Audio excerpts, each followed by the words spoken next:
Everyone, it's a beautiful day in Symmes Township. April 11th, welcome to the April Symmes Township Trustees meeting. We are going to start with the Pledge of Allegiance, followed by a short prayer. Join me, please.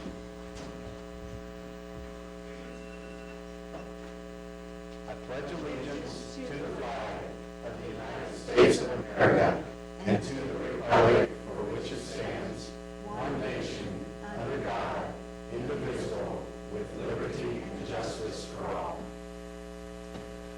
Dear God, please watch over Symmes Township. Please watch over our residents, our businesses, our first responders, our administration, and our Public Works Department. And please watch over the men and women protecting us every day around the world with our armed services. Amen. Amen.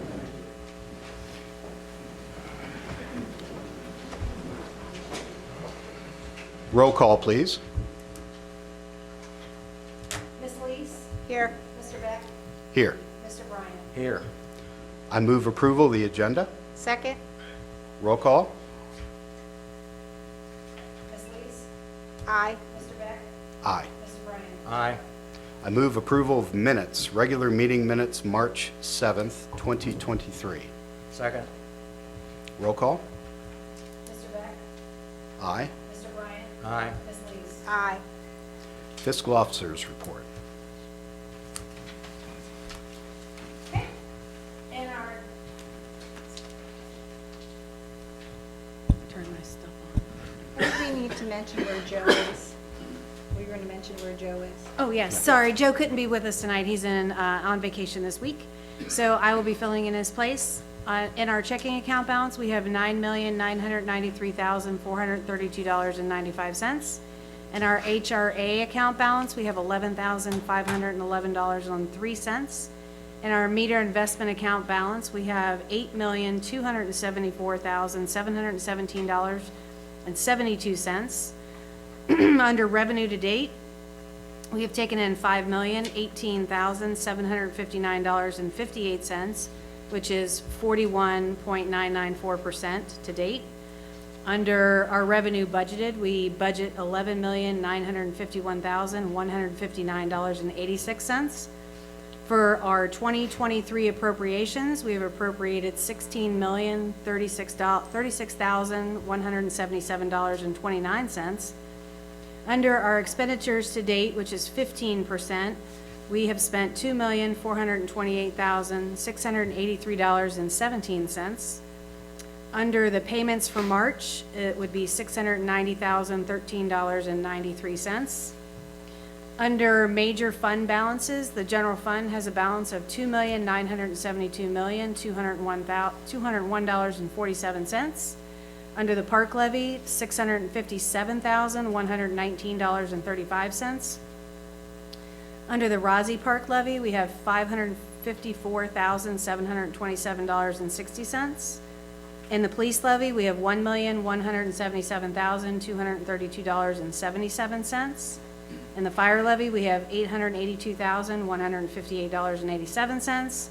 Under the road levy, we have $537,949.36. Under the safety services levy, we have $4,541,315.62. Under the ARP fund, we have $1,222,607.36. And then the tax increment financing fund, our TIF, we have $2,967,674.40. For total overall funds, we have $18,141,379.15. Thank you, Kim. Is there any discussion? I move that we approve the Fiscal Officer's Report of April 11th, 2023. Second. Discussion? None? Roll call, please. Mr. Beck? Aye. Ms. Lees? Aye. Mr. Bryant? Aye. We do not have any presentations at this time prior to the public hearing, so that brings us right into the public hearing. So I move that we open the public hearing to review a major revision to an existing EE planned residence district and zone change application received to change the zoning from A residence to EE planned residence with subservient retail for the lots located at 8322 East Kemper Road and 11540 Snyder Road. Second. Okay. Roll call. Mr. Beck? Aye. Mr. Bryant? Aye. Ms. Lees? Aye. Okay, so we are in public hearing now, which is like a subset of the overall trustees meeting. So we move into this and then we will adjourn at the end of the public hearing. So just a few upfront rules of the road, if we can. Number one, we're first going to hear from Hamilton County. Nathan Baker is here from Hamilton County to kind of tee off this public hearing. Next, we will have the applicant provide their presentation. And are there, Mr. Burke, do you have a presentation to follow that, or should we just go right into the comments? I prefer to save my presentation until after you've heard from all of the residents Roger that. on both sides. Okay, which, that's perfect segue. We are going to go ahead and listen to folks for the condition and then those against the condition. And that's it. Then we'll go to Mr. Burke at that point. Are we gonna set rules, like if Yeah. one person says one thing, then the second person, you can raise your, you go ahead. Yeah, that's fine. We don't, I guess what Jody's saying, if somebody has something to say and somebody else has the same point to make, we don't have to keep cycling up to the podium for that. We could just do a show of hands, just to save time and energy with that. The other thing, since we do have folks, and I'm not sure if folks out in the foyer can actually hear us, so if we could, out of courtesy, once folks have a chance to speak at the podium, if they wouldn't mind cycling out, and then those folks can cycle in, that everybody gets a chance to be in the room, so to speak. Does that sound good? All right. We're going to turn it over to Mr. Nathan Baker, please. Thank you. Thank you. So, as Mr. Bex stated, this is Symmes 2023-01, Silver Spring House 4. It is a request for a major revision on an existing EE planned residence district and a zone change request from A residence to EE planned residence. So the purpose is to replace the existing EE district from case 2014-01 and to expand the existing restaurant property to allow the demolition of the existing single-family home for construction of a parking lot addition. So the site is located at the northeast intersection of Snyder Road and East Kemper Road and is approximately 4.5 acres in size. So the site history, the restaurant was in existing prior to 2001 and was considered a non-conforming use. And in 2001-02, the site went through a zone change to bring the site into conformance and has gone through several major revisions since, with the latest being approved in 2014. An FDP modification was approved in 2020 to allow the expansion of the existing building. However, that was never constructed, and another modification was approved this last year, reducing the approved addition. So the applicant is now proposing to demolish the single-family home at 1154 Snyder Road, located north of the existing restaurant, and both parcels would be consolidated as part of this expansion. The expanded parking lot would contain 117 additional parking spaces for a total of 265 spaces. A streetscape buffer is proposed along Snyder Road, and is proposing a 25-foot boundary buffer along the northern with the earth berm, a 6-foot tall privacy fence, and landscaping. So a staff review conference was held on December 12th. In addition to representatives of the applicant, staff, and Symmes Township, four citizens attended the meeting. Issues and concerns raised at the meeting included buffering between the properties to the north and the existing restaurant, and the existence of a volleyball court on an adjacent property to the north that encroaches onto the subject property. Traffic and lighting were also briefly discussed. So moving on to land use plan consistency, the Symmes Township land use plan map designates the zone change area as single-family residence and retail neighborhood. Staff finds that the majority of the site is designated as retail neighborhood, and staff finds that the existing restaurant use is consistent with this designation. However, the proposed parking lot area to the north is designated as single-family residence, and the proposed parking lot use would not be consistent with the adopted land use plan. Therefore, staff recommends denial of the proposal based on the land use plan consistency. Moving on to thoroughfare plan consistency, the Snyder Road is considered a minor arterial requiring 100 feet of right-of-way, 50 feet from the center line, and the applicant is indicating that 50-foot right-of-way requirement.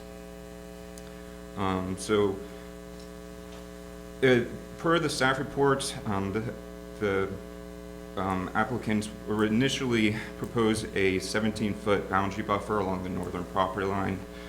However, the applicant has submitted updated plans that shows a 25-foot boundary buffer with the required landscaping located in the development.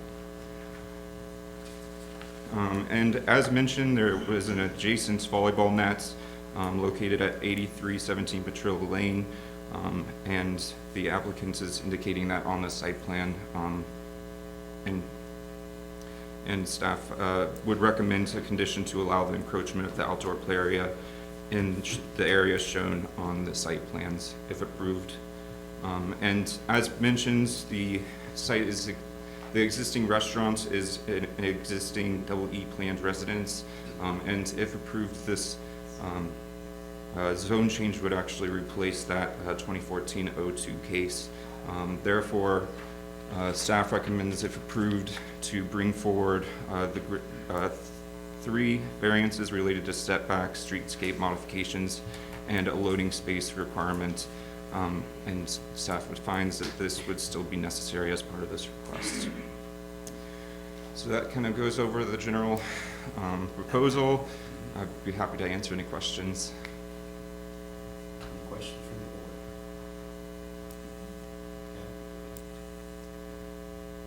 Seems like things seem to keep changing and evolving. So we're chasing, trying to keep up with the changes is all. I guess the question, and probably is for later, you stated there was 117 parking spot in this plan. I thought, Kim, we were down to 109 or 107. Yeah, I think, well, it's probably been revised since he wrote his staff report, so. Okay, all Perhaps, right, yeah. that's fine. Or 145 to begin with. Yeah, so now we're It down. was 116 new and 108 net Okay, with some of the losses. okay. I 108 just, net out of the 117. 108 net, yeah. Plus, I believe you said there's, Not sure what net means. Let's just let them make Yeah. the presentation. yeah, there you go. okay. That's fine. Okay. Any other questions? All right, thank you, Nathan. Thank you. Good job.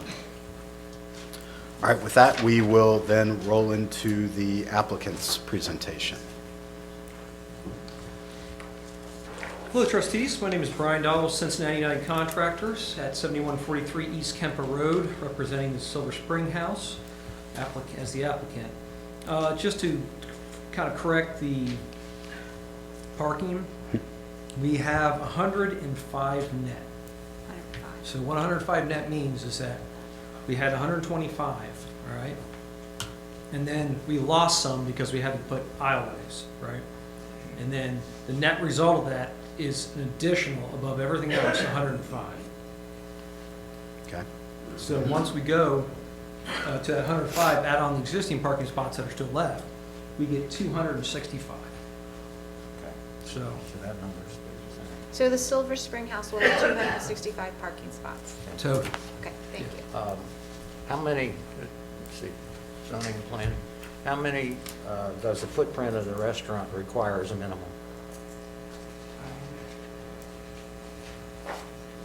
The site is over Parks existing.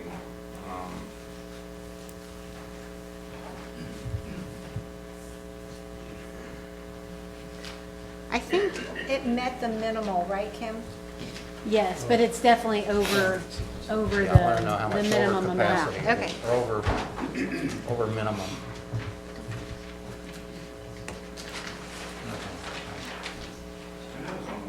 Do we have that answer, Ken?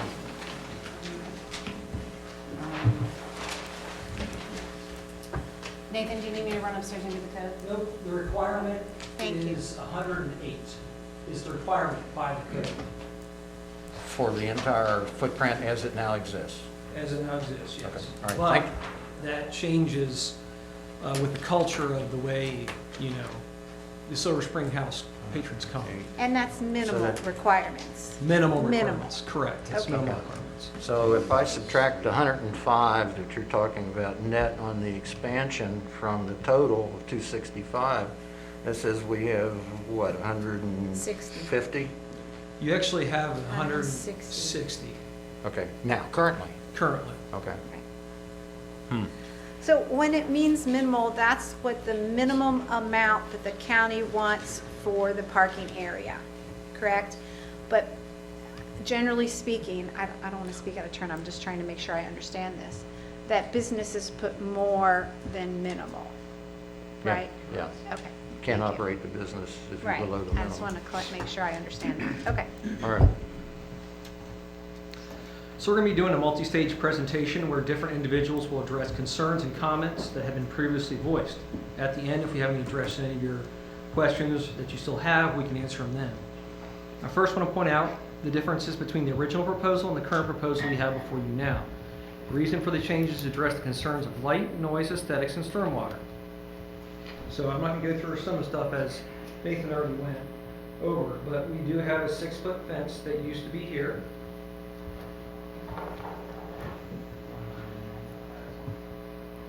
And that's on top of a berm? Yeah, so we used, the original plan, nope, wrong one.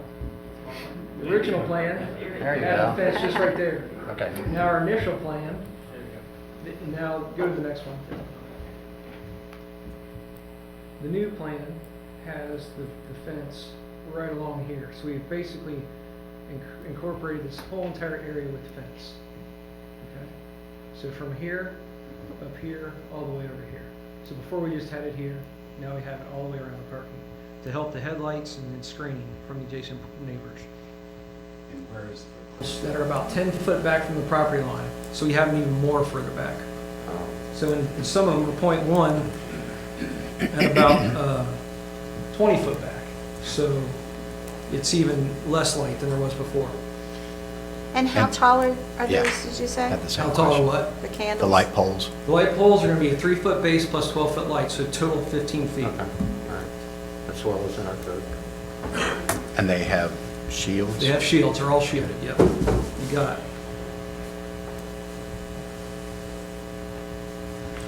So, let's go on to, Kevin, if you don't mind going to the next page, the silver drawings. We'll explain, yeah, stormwater.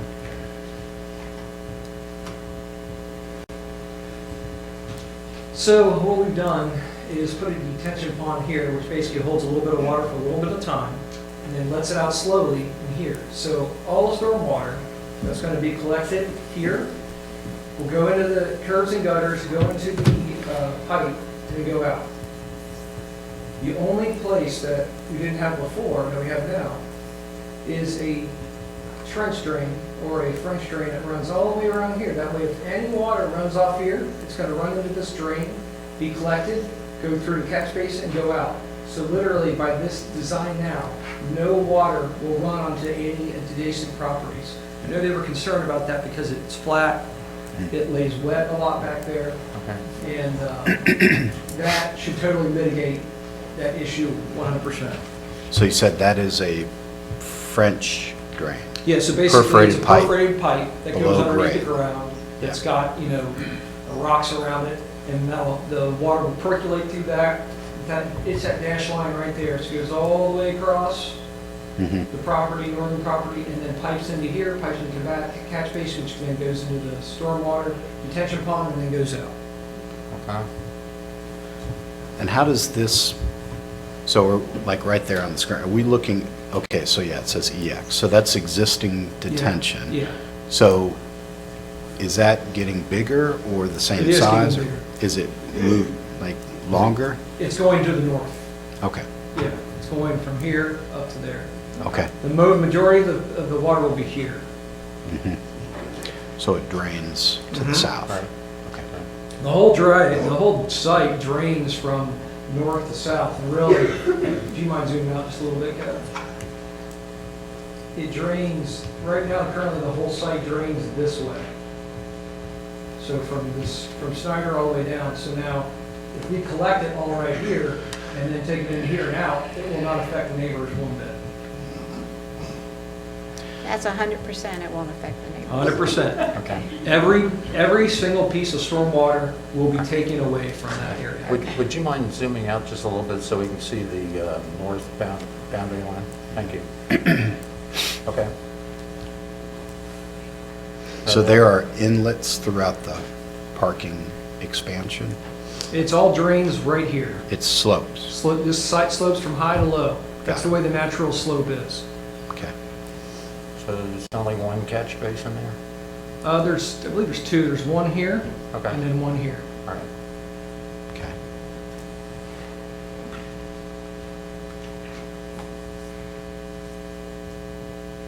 Any more questions on the stormwater? Are you going to grass over that French drain issue? It would be within the berm, right? In the berm, yes, that would be grass over. So actually, that's a good question. So is the berm, is the berm mulched or grass, or what is that? Mulching grass, you'll see in the renderings. Okay. Okay.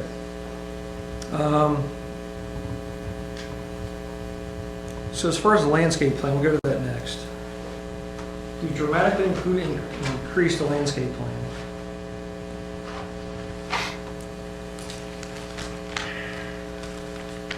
I'm going to go through some numbers of comparison.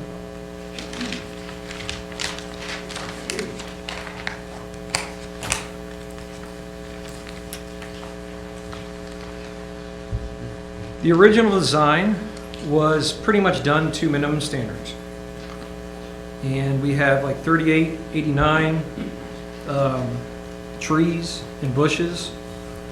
And when we did the new one, we increased certain things. And I can show you the next one. You can go ahead and go to the current proposal. So streetscape buffer still is exactly what is required. So 10 feet, 3 trees, 34 shrubs. There's no change in that. The northern buffer is where we've done a lot. So we have the 25-foot buffer. Then we have the 85 trees, which only is required of 17, which is a 400% increase above the minimum requirements. Can I ask a question? though? Sure. So when you put in the trees, are they 5-foot trees, are they 20-foot trees, or do you know, do you That's a have great like? question. Caliper? So they're all going to be different sizes depending upon the type of tree. So some of them will be put at an initial height of 5 to 6 feet. Some will be 6 to 8 feet. And this is before the fence, so it'll be the trees, and then the 3-foot berm, and then the 6-foot fence? You got it. Okay, Yeah. okay. So the tree, and the great thing about one of the trees that we're doing to help reduce noise and visual impact, aesthetics, we've used green giant arborvitaes. Those grow at 3 to 5 feet per year. They get really tall, and they help absorb a lot of noise. So we've planted a lot of them all over the place. And that leads to my next question, and probably nobody thought to do this, but in the parking lot that exists now, did anybody do a noise study? We have not done a noise study, no. Okay. And what's the, I should know this because I just planted some of these same trees in my side yard, but what is the ideal spacing for these arborvitae? I believe they're 6 feet. I Okay. believe that's the case. Center And to and I could center. have somebody come up later and verify that. So that when they grow, they They become make like a wall, wall. Yeah. And you'll but see they that don't in- kill each other because they're too close. No, they don't. They grow together quite well. Okay, because I've killed trees by putting Yeah, them too and that's close. my next Yeah. question. Is there a plan in place if something dies? I mean, Yeah, that's- Yeah, we would obviously replace whatever died. Yeah, it's hard to replace it with the same size. You're always stair stepping Yeah. when you replace something. But that's like a guarantee that you would replace it? Yeah. Okay. Yeah, but not a white claw, not a black size. So going back to the northern buffer yard, we have 85 trees and 17 are required, a 400% increase in what's required. Because of the fence, there's not a shrub requirement, but we do have 10. And then if we go to the eastern buffer yard, that width is 60.6 feet, and it's only required to be 25, which is a 142% increase in the buffer yard size. And on the eastern buffer, we're providing 18 trees, and only 6 are required, which is a 200% increase in the requirement along the eastern boundary. And there is no shrub requirement because of the fence. The interior vehicular use area landscaping, we are providing 4,302 square feet. Only 2,552 square feet is required. That is a 68.5% increase. The trees that we're providing there are 13 versus the 12, which is an 8.3% increase. And the amount of shrubs we're providing is 77, which is required to be 36, which is a 113% increase. So overall, we have a total of 119 trees as opposed to 38, which is only required. 121 shrubs as opposed to 89 that's required. 70 because we changed the parking spots got less. So 121 to 70. And that is overall an increase of 213% more trees and an increase of 72% more shrubs overall. And then as we go to the renderings, How did you come to that? how did I come to that? Yeah, like versus 120 trees or 118 trees, or, how did that, Gotcha. what's the strategy? So the strategy is that the closer you are to somebody's property, the more foliage and things that you need to screen.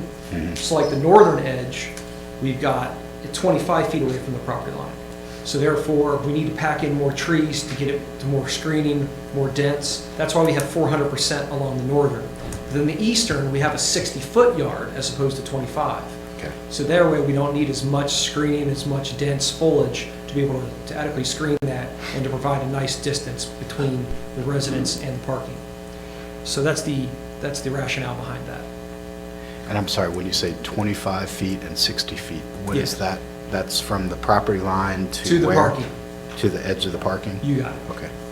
yes. That eastern boundary is relative to other commercial property, is it not? It is kind of closely come to Is the there any corner. residential property there on the east side? Mhm. Yes, there is residential property, yes. Okay. I have a question regarding the parking spots. You started at 117, now you're down to 105. Why do you need 105 more parking spots? Just out of curiosity. Yeah, Is I'm that- going to speak in general, Okay, but thank I'm you. going to have the co-owner of Silver Spring House, Okay. Joe Kendall, come up. He's going to speak to that. Okay. But in general, the culture of the Spring House is a place to meet family, friends, business, co-workers, stuff like that, to where people come and not just, several people per car, like 2, 3 per car. We're coming 1, 2 per car. So a typical restaurant is not, with the ratio like the zoning code, your zoning code has, is not going to work in this instance because of the culture of the business. But Joe Kendall, when he comes up, he'll explain more of that. Okay. Any other questions on that? Okay. And then as far as going to the renderings, just wanted to give you an idea. This is what the amount of trees and shrubs look like from a minimum code standpoint. So you can see that it's not real dense here. You can see this whole fence line here. It's not really dense here. Not very dense there. You can see through these trees fairly easily. You can see the homes above the fence quite easily. Let's go ahead and move to the new one. So the current plan, you can see there's, we're complete density here, to where you're not seeing anything. And that's what those arborvitaes are right there. They grow 3 to 5 feet per year. They grow real tall and they're really hardy. So what was, how many years was that? That right there is a 10-year growth that you're seeing. Yeah. So I thought that would be a good average. Didn't want to do the full maturity, didn't want to do it day one, that this is about a 10-year growth that you're going to get. But these are going to top out really quick. Again, 3 to 5 feet per year. So if you plant them at 6, let's say we plant them at 6 feet high.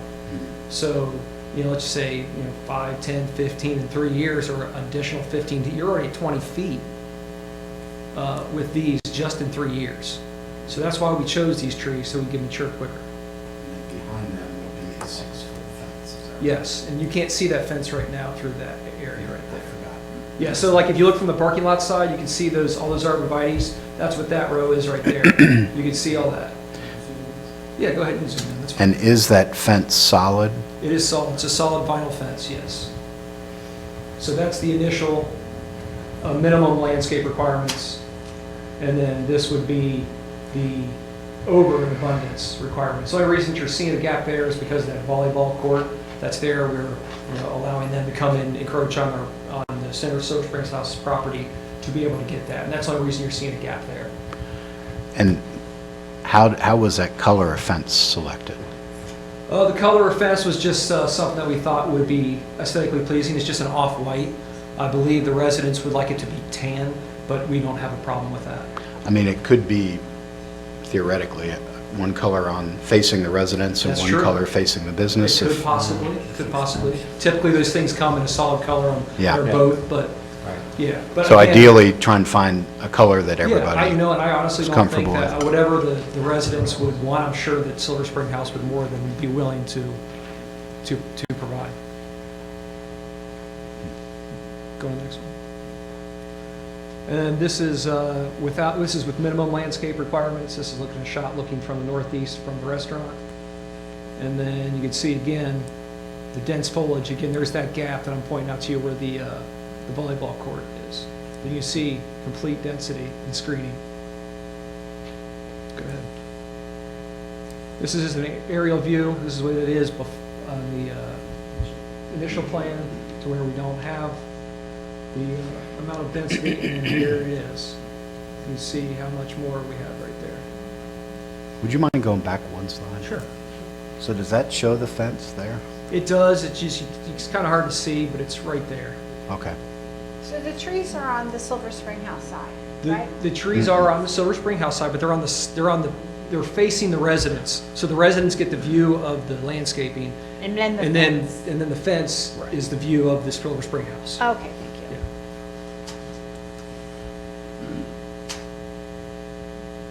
And this is initial plan. Again, this is something from 8309 Patrol. You can see, okay, this is the berm. There's the mulch berm. There's the fence back there. So this is with minimum requirements.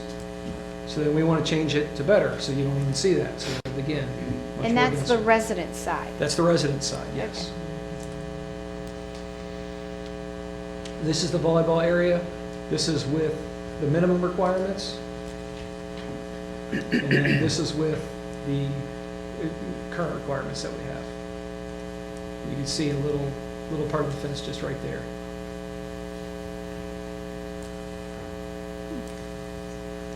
So that shows mulch on the berm? Yeah, mulch on the berm and then grass down at the bottom. So 8327 Patrol Lane View.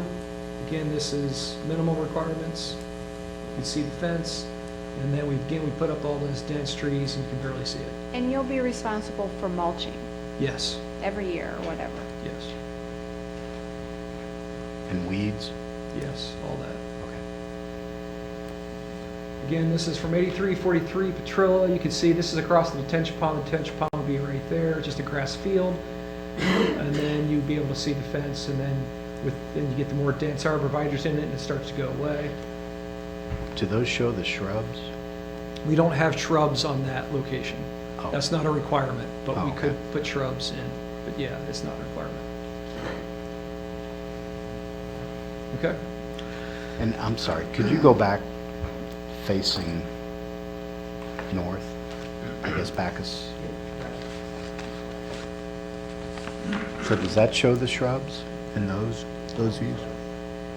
So the shrubs are going to be on the Silver Spring House side?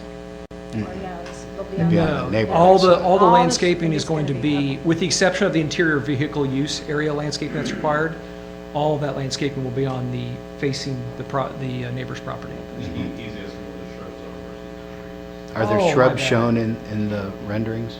Yes, the only shrubs that we have, if you go back to the volleyball one, that's probably the best place to show the shrubs that we do I had have. 121 of them. I want to find out where they were. Most of those are in the parking lot. Got it. So Okay. the shrubs that we have are along right here. That's to give some softness and screen for the fence, since there's no trees in there, in that area. Got it.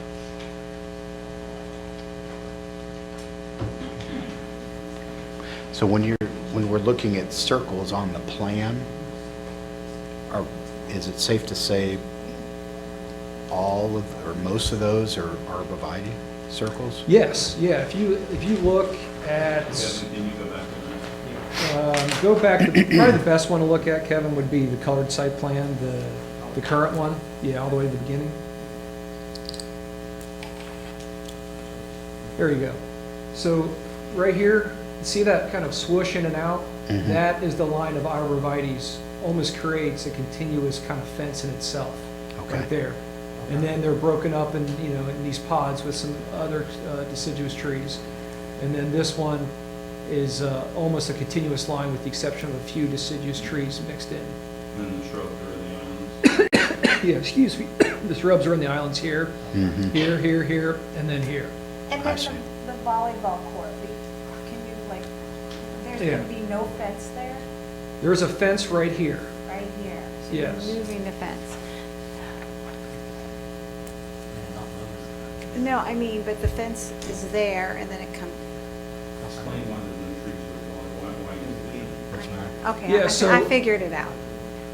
You got it? Yeah, I got it. Okay. Okay, So the fence is continuous, yes. but the landscaping There's is no indented landscaping there. to allow for the volleyball court. For it to That's the stay. fence right there. It's the Okay. kind of tan, brownish tan line with the All right. dots. Is that a gate?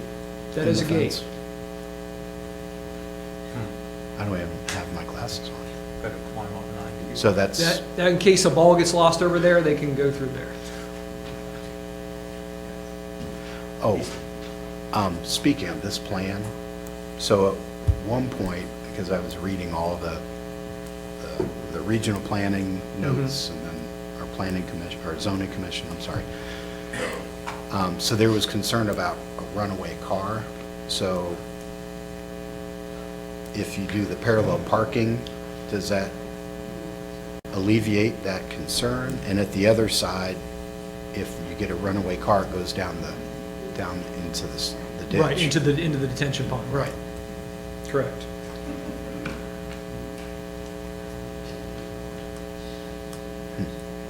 Okay.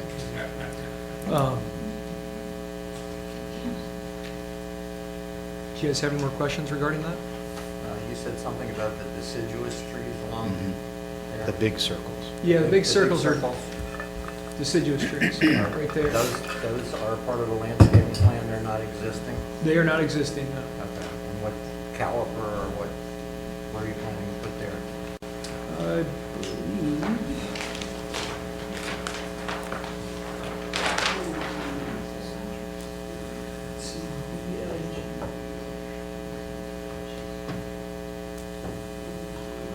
Black gum, they're 2.5 to 3-inch caliper.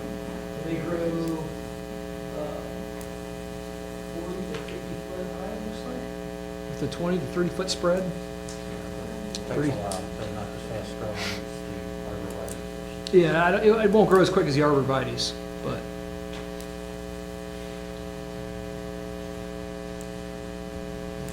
Are there any other questions on that? Okay. I know there's a big desire to have and keep the existing property as much as that's there with the existing vegetation as much as possible, but because of the need to mass grade the site and the poor condition of the vegetation and safety concerns, the arborist Chris Kuprianis will speak to you about the condition of the vegetation and why providing clean, organized, and non-invasive new landscaping will be better than what is existing. One quick question before you Oh, sure. sit down, Brian. So you started out, you said you were going to talk about light, noise, aesthetics, and stormwater. Mm-hmm. I know you covered light, aesthetics, and stormwater. What about the noise? Did you cover that? So the arborvitae's are the ones that provide the best noise absorption. They're more denser, they're tighter together, so they will absorb the sound instead of reflecting it or letting it through. Okay. All right. And then the Thank you. fence will reflect the other stuff back. Right. Okay. Thank you. Yeah, thank Any you. other questions?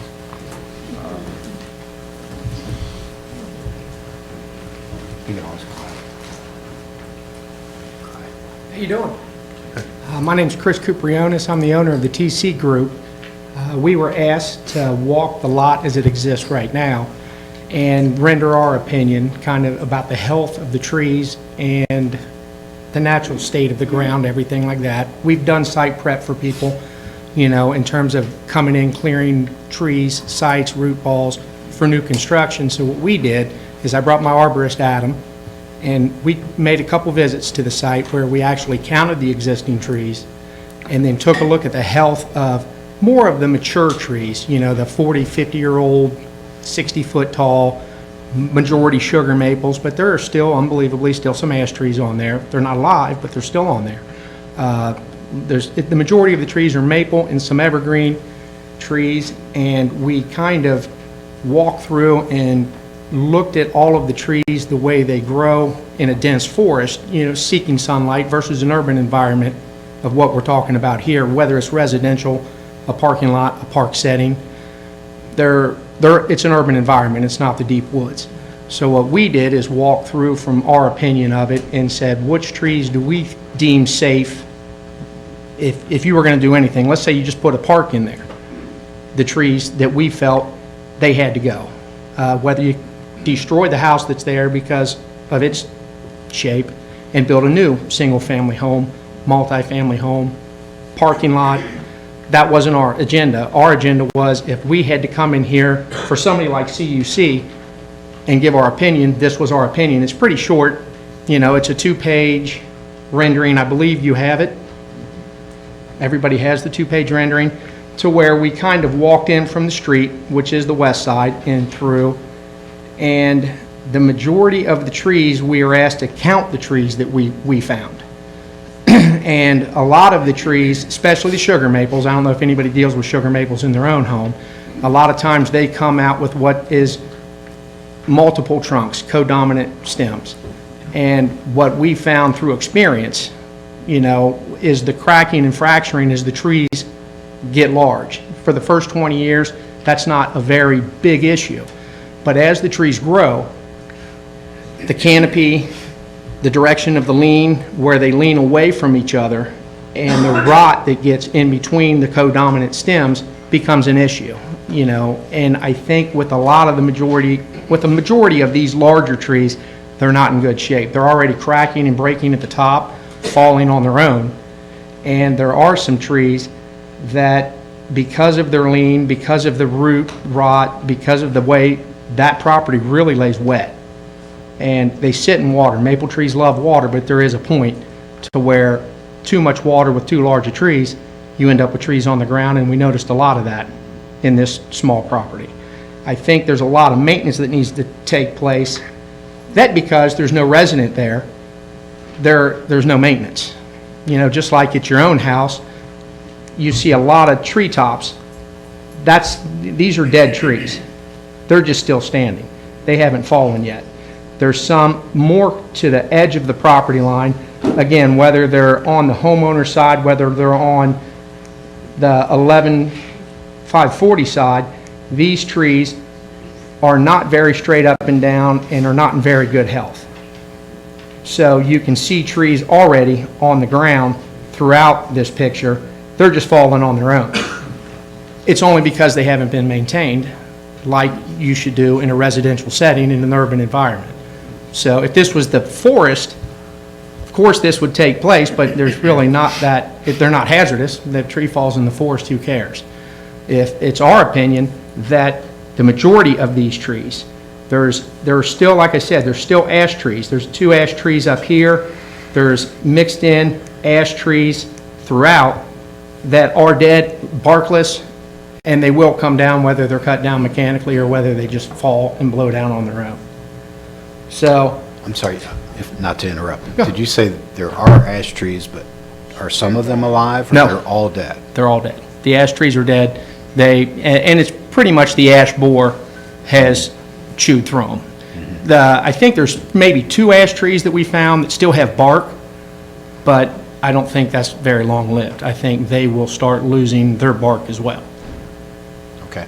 You know, and again, our opinion that we found, because I've cleared sites for residential builders in the past, and there's nothing here, in my opinion, that is worth saving. I would think if you would come in and build your own home, let's say, I bought the lot and I want to tear down the house and I want to put my house anywhere on this property, there's no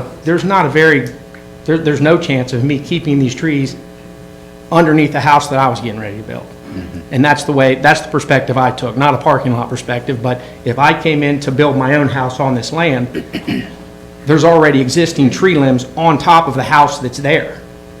And again, I think that happens, but it appears to me this property's been abandoned for years. This didn't just happen. It looks like there hasn't been anybody there for a decade. Okay. You know?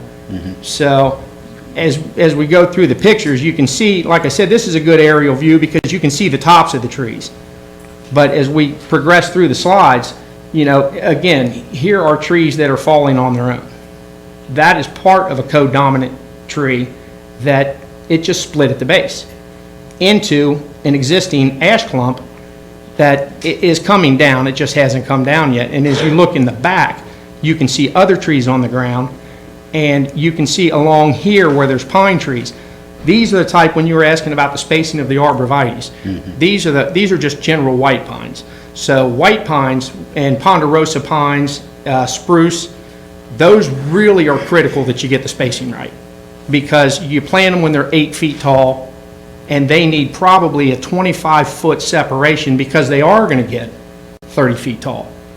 They grow in and they start killing each other. They start starving each other for sunlight, water, you name it. They start doing it. Arborvitaes aren't that tree. Arborvitaes can grow together to form a hedge line. What fence is that right This there? is the existing fence, where on the other side is the existing parking lot for the spring house, which would Okay. be to the south. This is the 4-acre property from the spring house existing fence to the back property line of the other homes.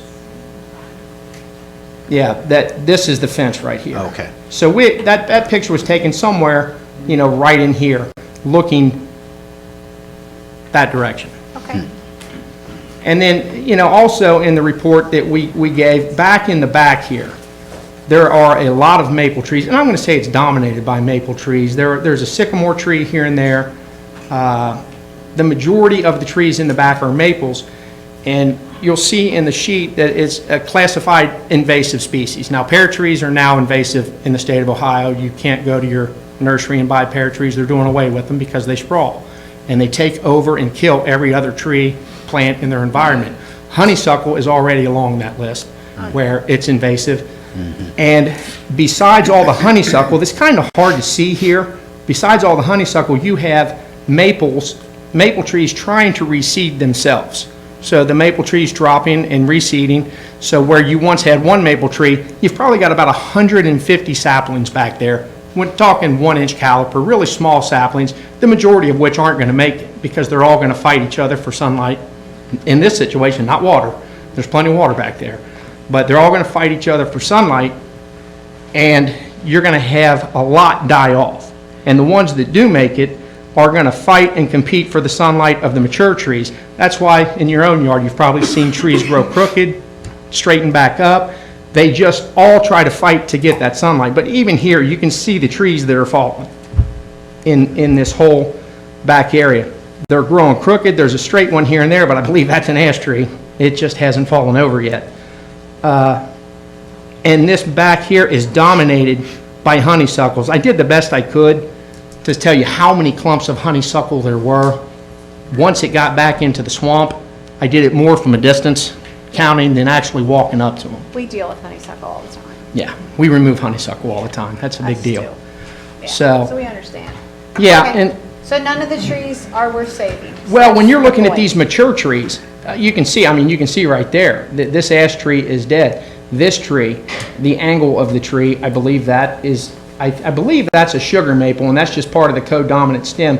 You have one part of the tree heading this way, and one part of the tree not in the picture heading the other direction. Okay. So you start getting, like I said, what you get, a lot of people call it frost cracking, and a lot of times the trees, when they're younger, can survive that. After the next season, they'll just, the frost cracking on the bark will heal itself. When they get larger, you're almost stuck with cabling the tree together. You know, getting up higher, running a bolt, running a cable, but Okay. it's tough. Thank you so much for your opinion. Yeah. And basically, like I said, that's what it is. It's my opinion, but there's not many trees here that are healthy enough to keep. Okay, thank you. Thank you. Now we're going to bring up Joe Kendall, the co-owner of the Silver Spring House. He will now talk about the need for the parking, the petition support, and the response to the sports gambling.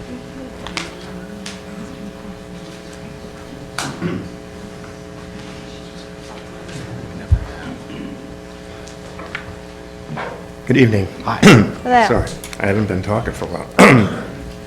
My name is Joe Kendall, and I'm the co-owner of the Silver Spring House. And to most of the people here, I'm just the other Joe. I'm here tonight to discuss some of the issues that were brought up at the last zoning meeting on February 15th, most important of which is why we believe additional parking is needed, not only to benefit the Silver Spring House, but also the surrounding neighbors. I'm going to throw some numbers at you, and I'm getting confused myself, but we currently have 160 parking spaces before 6 p.m., and after 6 p.m., we have an additional 51 parking spaces in the adjacent office complex, for a total of 211. Now, we were granted the additional 51 spaces because without sharing our ingress-egress on Kemper Road, the office complex never would have been approved. It was a business arrangement, and I guess a thank you. The total number of parking spaces, although it may sound like a lot and it exceeds the code, does not adequately satisfy our needs. On a daily basis, the Silver Spring House has an average of 400 customers at lunch and 800 customers at dinner. The 400 customers at lunch equates conservatively to 300 cars trying to park in a 2-hour, 11-to-1 parking window in 160 spaces. For those of you that are here tonight that are old enough to remember bumper cars at the State Fair, that is Silver Spring House, but it's on steroids. Dinner at the Silver Spring House averages 800 customers. Again, a conservative estimate would be 600 cars in a 4-hour, 5 to 9 period in 211 spaces. Now that's doable, but it's tight. With the proposed added parking lot and the additional 105 spaces, not only will the customers benefit, but so will the surrounding neighbors. We have always enjoyed a symbiotic relationship with CHCA, and I'm sure during off hours and slower times, the additional parking will be helpful in keeping their overflow parking off Snyder and Petrilla. Kevin. My partner, for some reason, was driving around on Petrilla and Snyder on April 4th, Tuesday, at 6:03. That's Joe driving, so. And there was an event that night at CHCA, and you're going to see a total of 51 cars parked on Petrilla and parked on Snyder. Now, if we had our parking, that would be that need would be eliminated. So you're opening up your parking spot to CHC? We have always opened ours with, yes, we even let CHCA park in our parking lot when we had no parking for their students when they were building theirs. So yes, we've had reciprocal, we have a great relationship with CHCA. And yeah, but there'd be no reason we would not let them. In the Symmes zoning meeting on February 15th, people opposing this parking lot stated they believe Silver Spring House has adequate parking and does not need any more. I find that ironic because when we were applying for the current additions, it was unequivocally stated the Silver Spring House did not have enough parking for the expansion, even though code we did. Now the expansion is almost complete, more seats and more cars.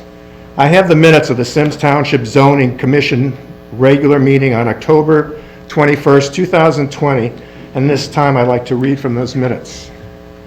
Richard Goldberg of 8354 Jeanette Lane stated that his backyard is diagonally across the street from Kemper offices and Silver Spring House. He has a very strong opposition to the expansion because of the parking. You can drive by the restaurant any day between 5 p.m. and 7 p.m., particularly on weekends, and the parking lot is full, and there are always cars parked on the edge of Snyder Road, which is a safety hazard. Mark Steinhardt, 8387 Cheney Lane, stated he lives in the neighborhood across the street from Silver Spring House, and he agrees with Mr. Goldberg on the parking situation. Jack Havrath, Jeanette Lane, stated he has seen patrons of Silver Spring House parking in Heartland subdivision on Jeanette Lane. His neighborhood is not a lot or an extension to the Silver Spring House. The Silver Spring House needs to supply sufficient parking. Joe and I could not agree more with the statements. That is why we are trying to rectify the parking at a cost of over $1 million. To increase the capabilities, share with CHCA when needed, and keep cars from parking on Snyder and Petrilla. This should keep the surrounding neighborhood safer. On a more positive note, we have received an outpouring of community support.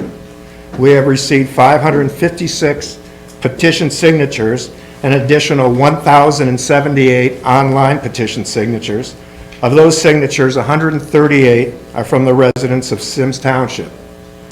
We have received dozens of letters of support, 26 actually, from the community, which have been sent to the trustees.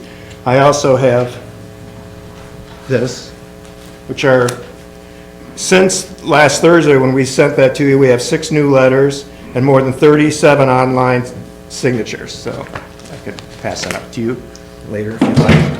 Sorry. The last issue, oh, sorry, Brian. Sports gaming was an issue brought up at the last general meeting. It was rumored that we were going to put in a casino and that we would need additional parking to support the gamblers. This was quite a surprise to us since we have no intention of doing so.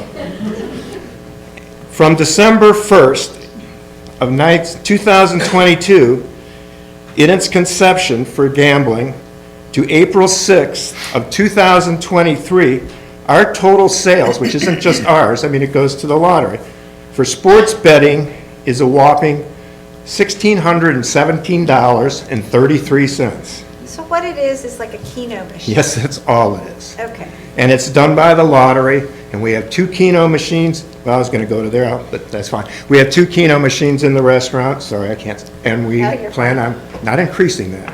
And so like a Keno machine, I mean, basically everybody's really betting from their phone. Well, now they are. That's why they don't need our They casino. don't need your machine. Yes, Because they it's on- have their phone. Everybody has a phone. Right. So if you wanted to bet, I mean, you could do it from your phone. You can do it from your phone, or if you, From the yes, Keno or, machine. yes, from the From your Keno home. machine. You can do it Exactly. when you're shopping at Kroger's or whatever. You spoke for me, yes. Okay, I'm just trying, I wanted to So- clarify that too.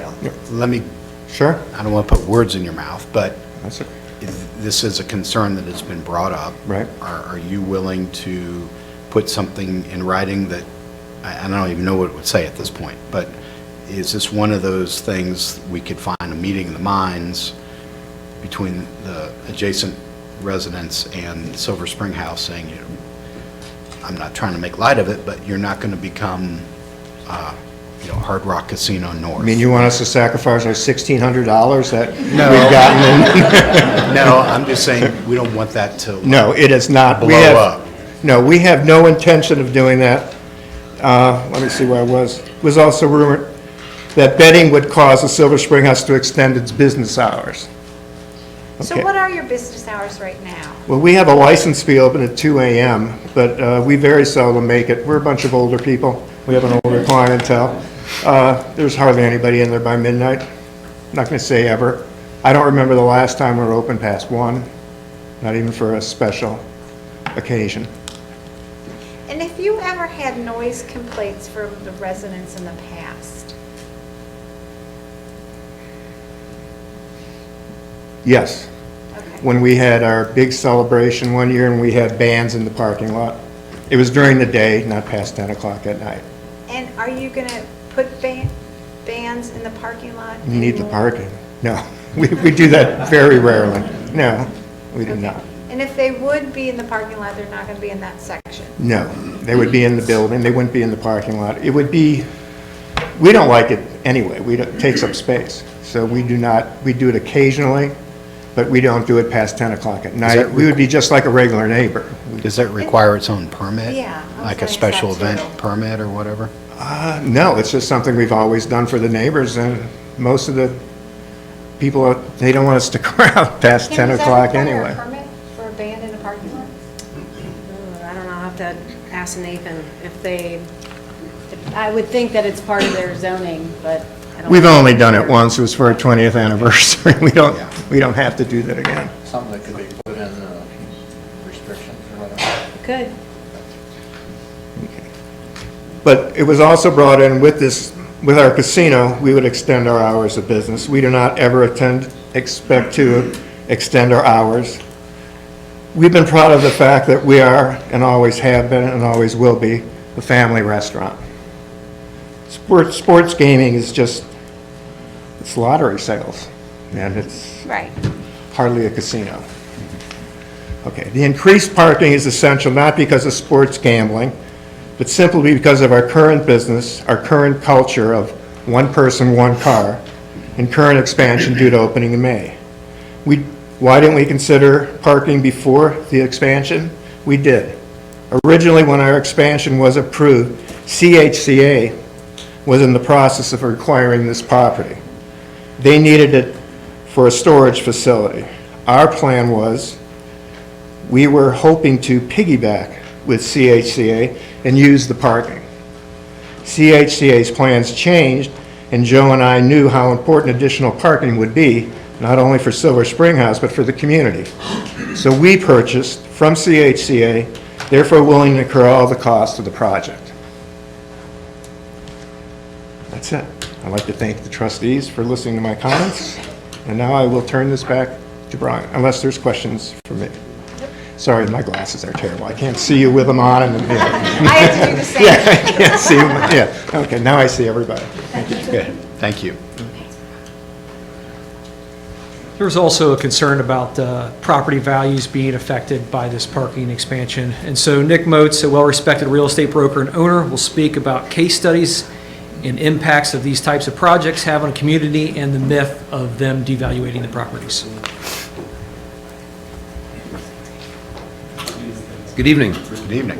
My name is Nick Moats. I'm a lifelong Cincinnati resident. Hold on one second.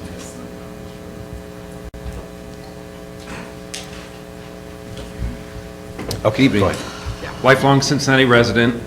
I grew up working in a family business, graduated from St. X High School, University of Cincinnati DAP program, and after college I began buying and rehabbing homes and small commercial properties.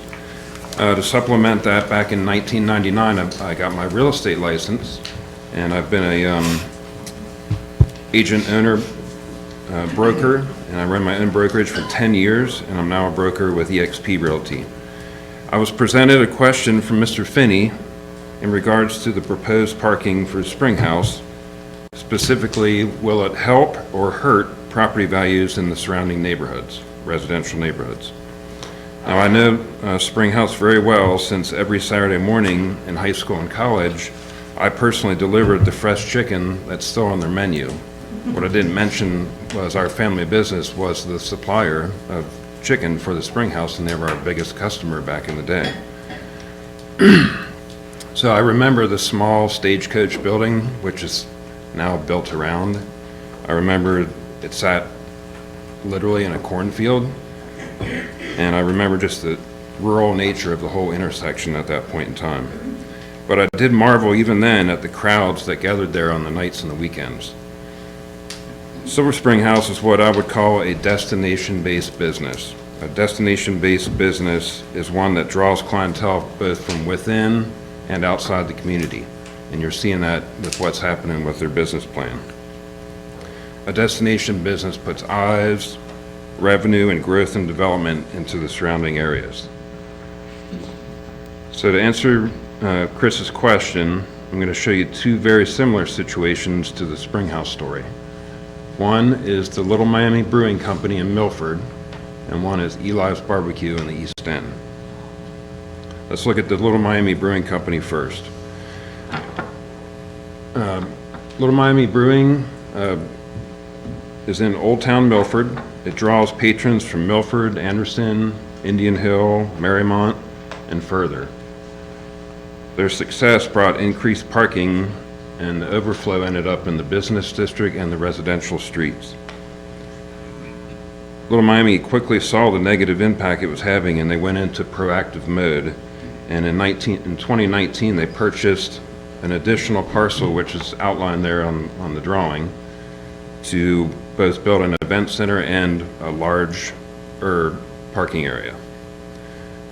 Now, it's a very similar situation. The backside of that parcel does abut residential homes, and they're actually historic homes on Mound Street. And if you go past that edge of the drawing, there's Garfield Avenue. It's a pretty well-to-do section of Old Town Milford. So with a similar well-thought-out plan, they were able to push the parking back onto their own parcel and keep it off of the residential and commercial streets, which were choking down all the business and the residential uses. And when I looked at the home values in that surrounding area, if you go to the next slide, you'll see that year over year, we've had slow and steady growth like you would expect in a thriving community, not a negative growth period or negative values, but increased values. So in 2021, the median home price in Old Town Milford was $260. In 2022, it was $282.5. And then currently, we're up in the $300 price point. Let's go to case study number 2, which is Eli's Barbecue in the East End in Columbia, Tusculum. Anyone that knows the Eli story is amazed. It's another classic destination business, and it shows just how a business such as one of these can help a community thrive and revitalize in some cases. Eli's became a quick sensation, and same scenario, the parking dropped right down into the residential neighborhoods because they had basically zero parking on site. And once again, residents were blocked out of their driveways, and it was having a negative impact.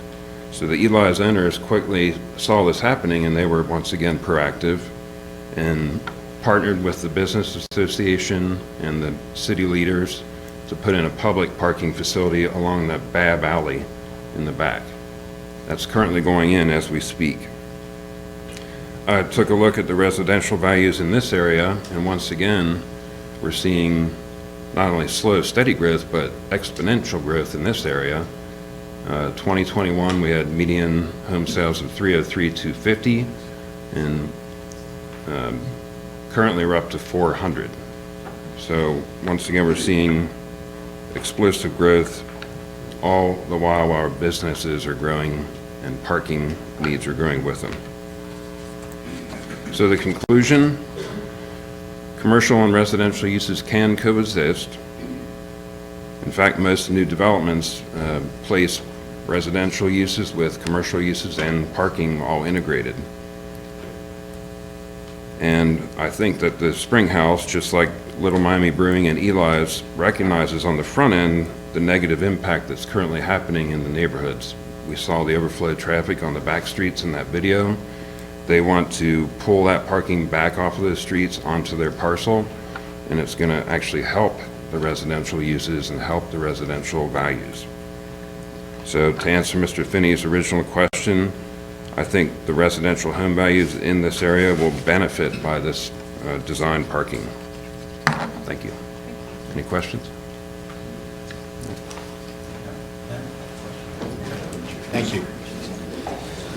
All right, now Chris Finney at Finney Law Firm will wrap up our presentation showing this project is not out of character for the area from a historical perspective and the immediate need for it. Thank you. I'd like to thank you all for all your time, all these wonderful residents who've taken their time, and a lot out in the home, and our presenters as well. There's no question that and I'm sure Mr. Burke will bring this up, that the underlying plan calls for residential in this particular area. And we're asking you what you have the power to do, either in 2 steps or 1, to do in 1 step, the zone change and a planned zone that allows for really the recognition of what has happened in this area. A couple dates that are important. Silver Spring House, we think, has been around at least since the 1940s. Correct. Is that right? And I think we have a photo, Kevin, of the old Silver Spring House drive-in. And this is from 1956. And to me, it was interesting to work on this project to see what really happened in this area. And at this time, the area was clearly agricultural, and it had a quaint little chicken store in the middle of the cornfields.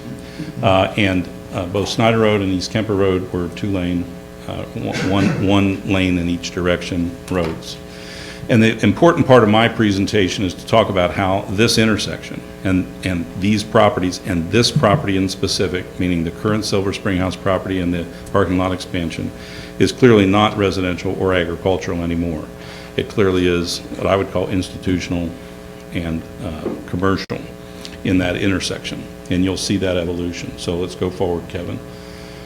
In 1968, you can see a little bit more development, and now the Petrillo Lane houses start to go in. Not much other development in that area, and Kemper and Snyder are still 2 lanes each. Move forward. This is just the magic of Google Maps and Google Earth over time. We go forward to 1994, which is a big leap, and something happened important 6 years prior to this, which was that Joe and Joe bought the Silver Spring House in 1988, and their opening day was April Fool's Day on that day.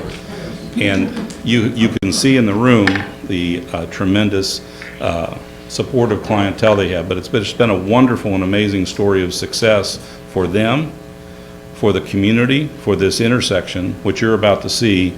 And they're not to be given all the credit for that, but they have grown along with this community. And they're part of Nick Motz's presentation is just how important this is. And I don't know how, if you all understand how special, I'm in Anderson, and I can't think of a community gathering place where people go after football games. We got Skyline Chili, we got Pelican's Reef, we got a couple other things there, but nothing of this size and this spirit that pulls the community together. It's really something special that you should be proud of, and proud of what Joe and Joe have done in pulling that together. But we go forward to 1994, shortly after they bought that, and Kemper Lane is still 2 roads. The Silver Spring House is there. There is no Harper Station yet. There is no CHCA yet. There is no Welcome Center for CHCA yet. There is no office park, office condominiums on East Kemper Road yet. And you're about to see something I'm sure you all know and have experienced, but you'll get to see in photographic sense, the tremendous success of your community and what's been going on from 1994 until today, in the 35 years that Joe and Joe have owned, run Silver Spring House to be such a success. Go ahead, Kevin. By 2000, CHCA is built. So in that 6-year time frame, CHCA was built. You now have a 4-lane road on East Kemper Road, and Harper Station has been developed. All of those things happened in that short 6-year window. Tremendous growth and success. But what that means is that this plan that says that we have agriculture or we have residential in this area is outdated and doesn't recognize the real uses that are going on with that success.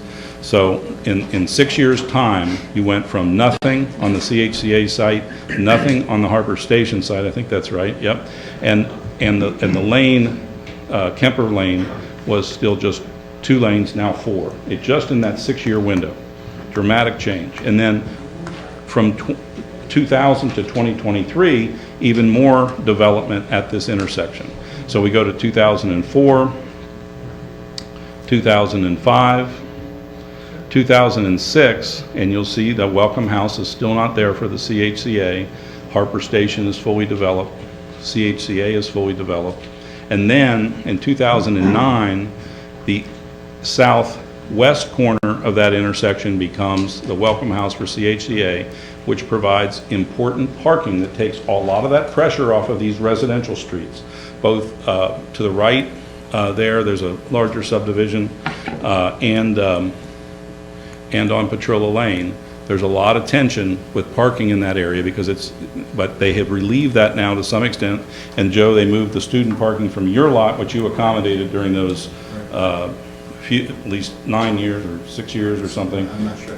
During the day, you were helping them out, CHCA, and now they have the Welcome Center lot and they park student parking there, and they also allow some employee parking there for you all. Is that correct? Correct, yes. Yeah. So again, there's a synergistic relationship between CHCA and Silver Spring House. They've always worked well together, and in part because it's out of necessity that there is this need for parking in that area, and they complement one another.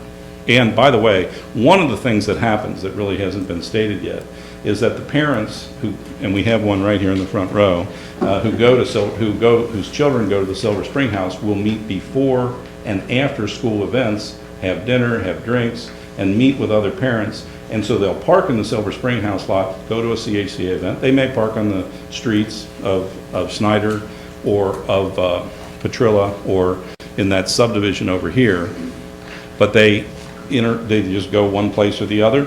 Joe and Joe don't police that. The office park doesn't really police that, and CHCA doesn't police that. They work together on the parking issues, which is a wonderful thing.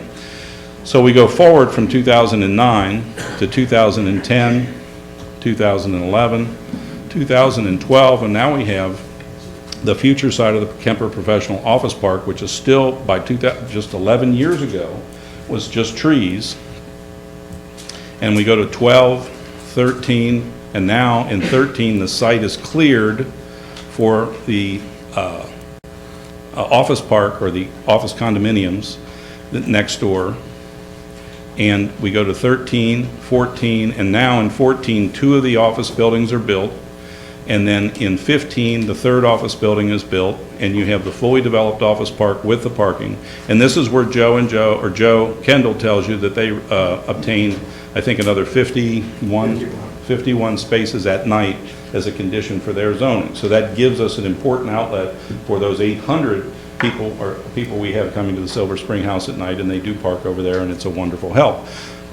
Go ahead. So 15, 16, and by the way, we now have at this intersection 5 lanes in this direction and 4 lanes in this direction. There's 2 turn lanes going south and I think north on Snyder, and 1 through lane.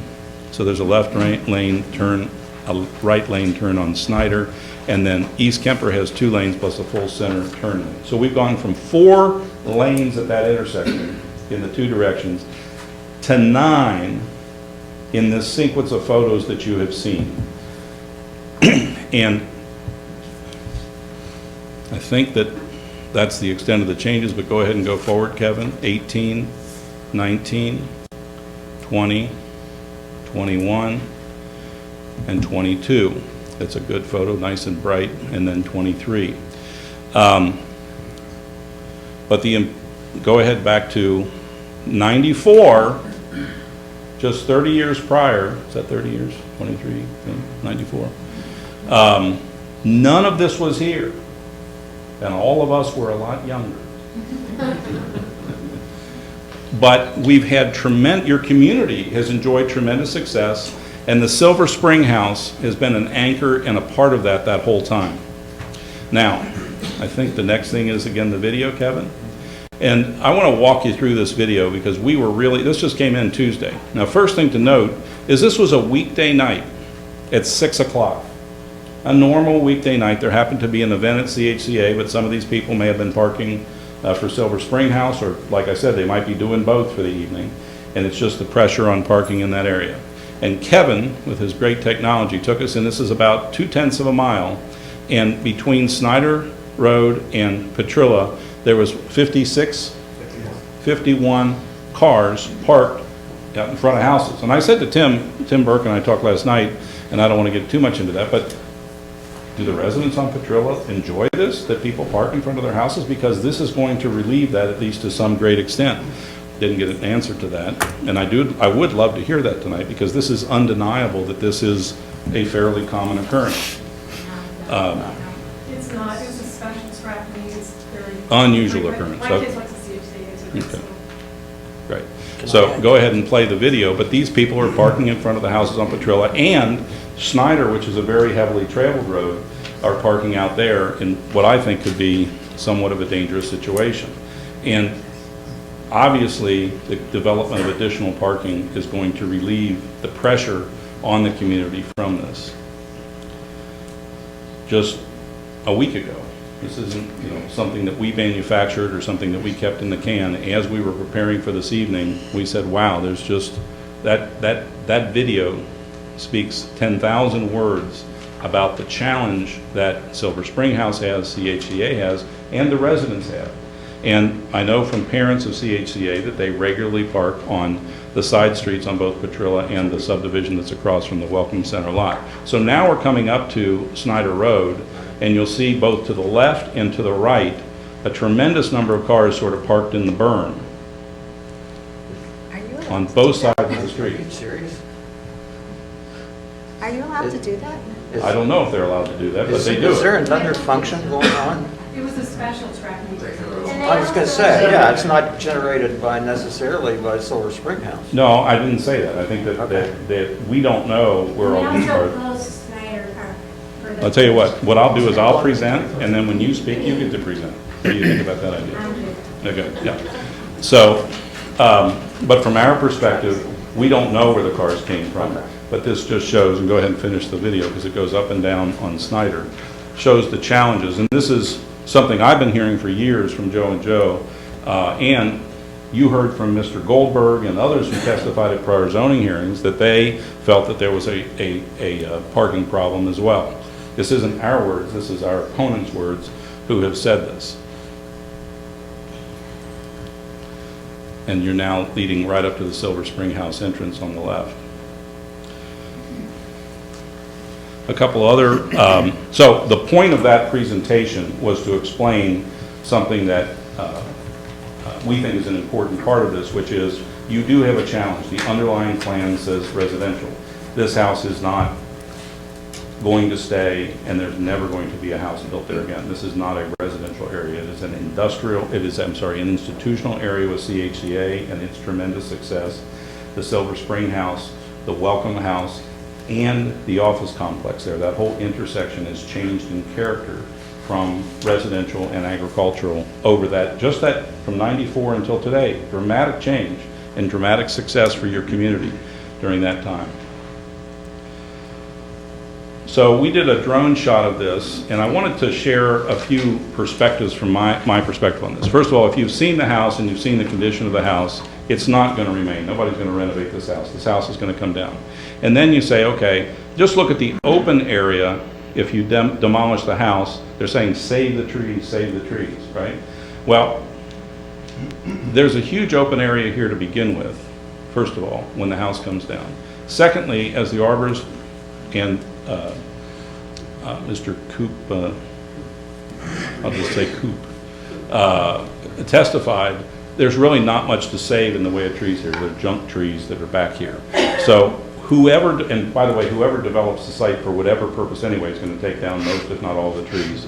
But they're not safe, they're not attractive, most of them are dead, and they're not hardy trees worth saving. So there's nothing there that's of importance. Go ahead, Kevin.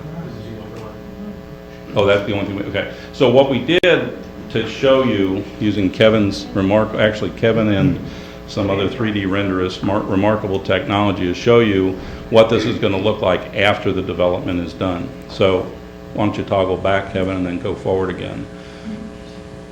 But this shows you that the house is gone, the trees are gone, that were there, but now we have lined the front with the shrubs, the trees and shrubs and the islands, but mostly the entire perimeter with berm, fence, and then the lush nature and the shielding nature of the trees that are there, solving this community problem we have and recognizing the change at this intersection of the character of this. So this office park that you see here was or whatever, office condominiums, was not there before. It recognizes the true and proper utilization of this property as it is today, which is, it's not properly for single-family home use. It is for it is for a parking facility. So what else do we have, Kevin? We have a couple other drone photos for you, and perspectives, if any of this is helpful to you.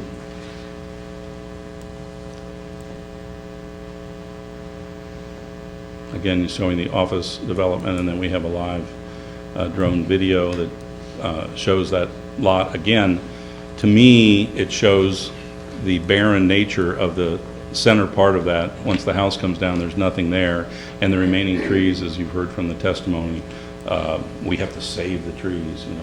But the trees are nothing to save. What we need is new and properly developed lot. Yes, Mr. Bryan. Mr. Finney, we're showing an awful lot here of the 11540 Snyder Road. Can you point out on there for me where the 8322 Kemper Road parcel is? What is 8322? It's the- Oh, the restaurant is right here. Just Oh, go ahead is and that- stop okay. that, Kevin. Yeah. This is Okay. the restaurant right All here. right, I was reading, I'm sorry, why don't you stop it, Kevin? So the restaurant is, the Okay. restaurant parcel is here. This is the existing. that's what I thought. And then this is the parcel that's in question behind the houses on Petrillo. Okay. We All got right, it. thank So you. why don't you, can you toggle back to the developed? Yeah, so, then go back to the prior one then. So this is as exists with the restaurant and parking right now, Mr. Bryant? Right here? Yes. And then this is the office condos back here. And then go back to the prior. Yeah, so this is the current state of that with the open space and the Okay. trees that we're talking about. And then this is as it would look after the development, with the trees, with the fencing, with the shading, with the berms. Okay, I was just looking at a draft resolution that had both of those parcels in it. I know what you're talking about with the one on Snyder, but I wasn't quite sure. Yeah, sure, no, I understand. Okay. And I do want to clarify one thing, But I just want to make sure we're clear. My understanding is the total site assemblage between the current and the new is 4.6 acres, 4.3 acres? It's like 4.2. 4.2 acres. That individual one is just 1.2. Correct, but that's the point I wanted to make. I want to make sure you all heard that, because in the testimony, it was a little confusing. This particular parcel that we're talking about is 1.2 acres. It's being added to Okay, so the aggregate becomes the four. the 4, that's correct. I wanted to make sure No, that thank somebody you. had kind of, I appreciate the clarification. so is that all we have, Kevin? Yeah, 3 more. Okay, go ahead. 3.5 is the net total, Of the property the itself. property. The total property. Within the right-of-way, 3.5 acres total between the existing Silver Spring house and the new proposed park.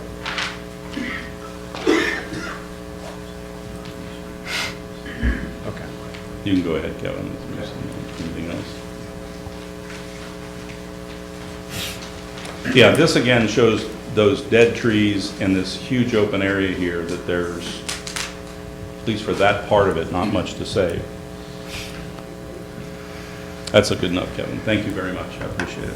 And I thank you all for your time. We're here as we close our presentation, to answer any questions you have. I would like, after Mr. Burke speaks, to have a few minutes of rebuttal if there's some specific points that he has to address. Okay. Okay, thank you all. Thank you.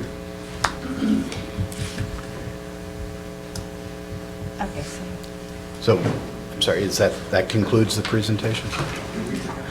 Yeah, I I guess think you said the only that. other point I want to make sure I make is there has been encouragement from a lot of angles for us to work with the neighbors and modify the plan. By the time I got involved, the reality is the plan had already been very significantly modified, as Mr. Dahl has stated. We've also had further conversations with the neighbors, and like I say, we're willing to change the color of the fence. We've even said we'll raise the fence 2 more feet if you want. It's not a big deal. Somebody wants a little more landscaping, whatever it is. To compromise on the number of spaces or anything else significant is these people, Joe and Joe, who have weathered the storms throughout the many years with the Silver Spring House, feel that they need the value out of that property with the number that they have compromised down to on the spaces. And we already, I don't know if you've emphasized that, but we've already compromised the number of spaces in addition to increasing the tree and bush count that we put on there. So I thank you all very much for that. Thank you. Thank you.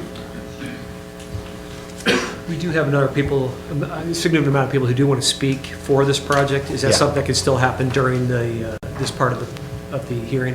Well, we just wanted to hear the applicant's presentation, and then, if that is concluded, and I think it has, then we will move into listening to speakers for this, and then we'll move into speakers against this, and then finally, Mr. Burke was going to speak after that.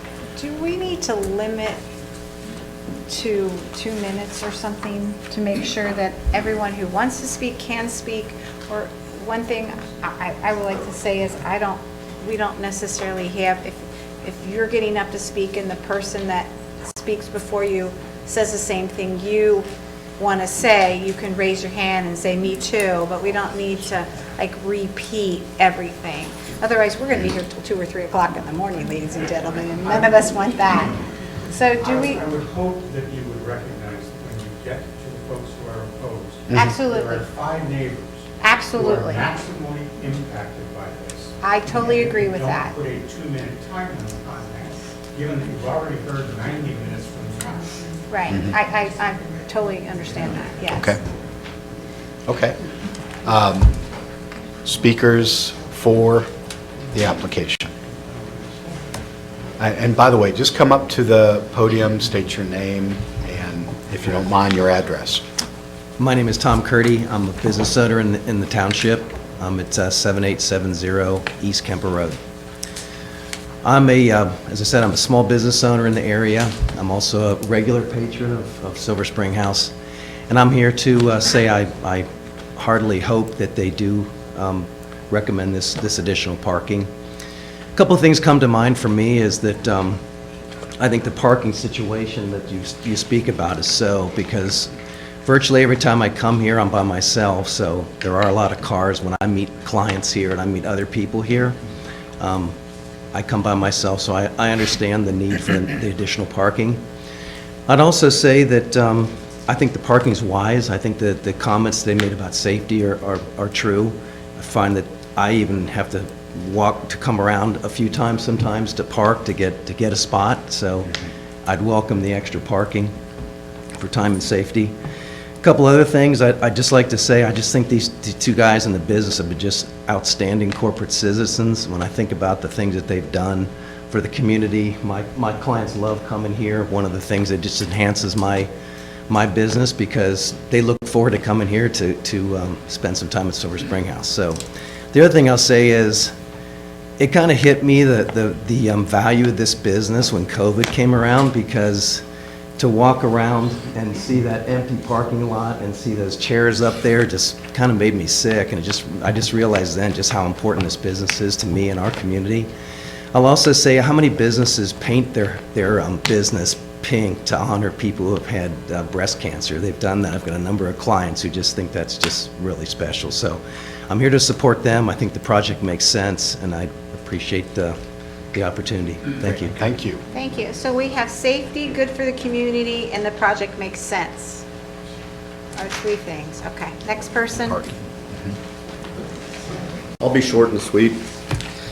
Good evening. My name is Chris Wagner. I live on Cactus Lane in Symmes Township. I've been a repeat customer at the Silver Spring House for over 30 years, but moved to Symmes in 2013.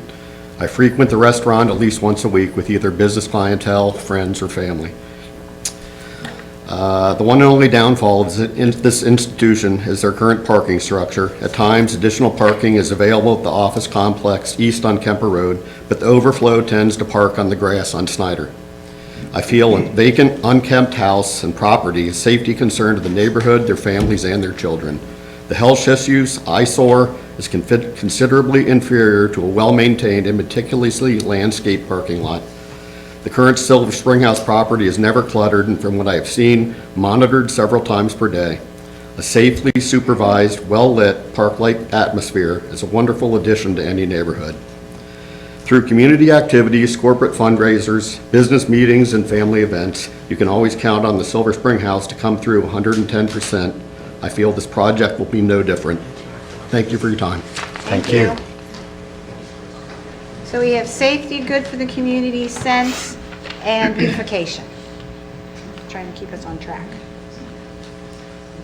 Good evening. My name's Dwayne Hickerson. My wife Katie and I live here in Symmes Township, down the street in Stonebridge community.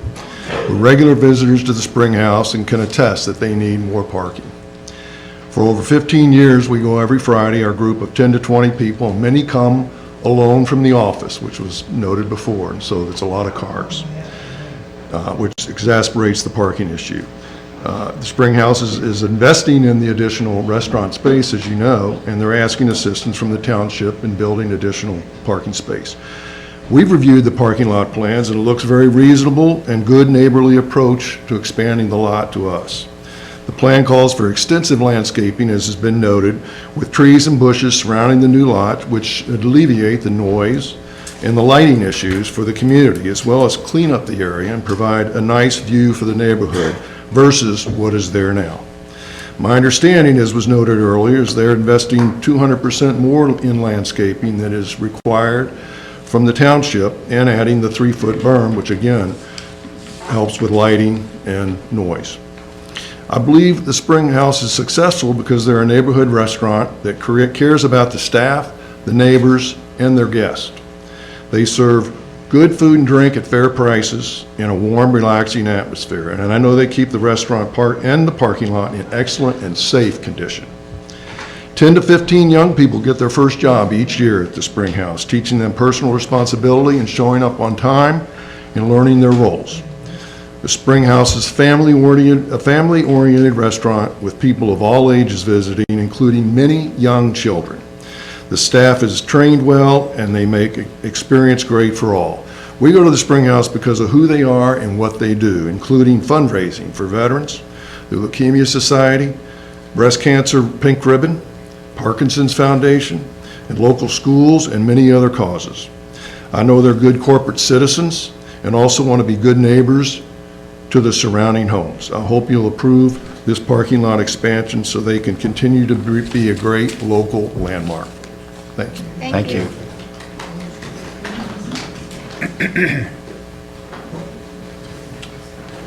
Good evening. My name is Mario San Marco. I live at 9137 Jerome's Way in Symmes Township. I've been involved with some form of real estate development for more than 50 years and retired as president of Eagle Realty Group and head of real estate for Western Southern Financial Group. My wife Kathy and I live in Symmes Township and have been patronizing Silver Spring House since we moved to the area 35 years ago. We have admired the thoughtful and responsible changes that have been made to the Spring House building since moving here. Every time a change is made to the building, the designs always respected the neighborhood. Parking lots have always been designed in a responsible manner. They have been well maintained and cleaned, and landscaping is always designed and maintained in a professional manner. We understand that the proposed parking lot will be buffered from the nearby houses with both fencing and extensive landscaping, certainly more attractive than the unoccupied home that exists now. Improved parking will not only make access to the Springhouse parking lot more convenient for citizens of Symmes and its visitors, it will also alleviate any traffic congestion and thereby make it safer for those entering or driving past the parking lot. My wife and I strongly support the change of zoning requested by the Springhouse that will enable the responsible use of the subject property. We are thankful for the opportunity to share our thoughts with you, and we thank you for your service to our community. Thank you. Thank you.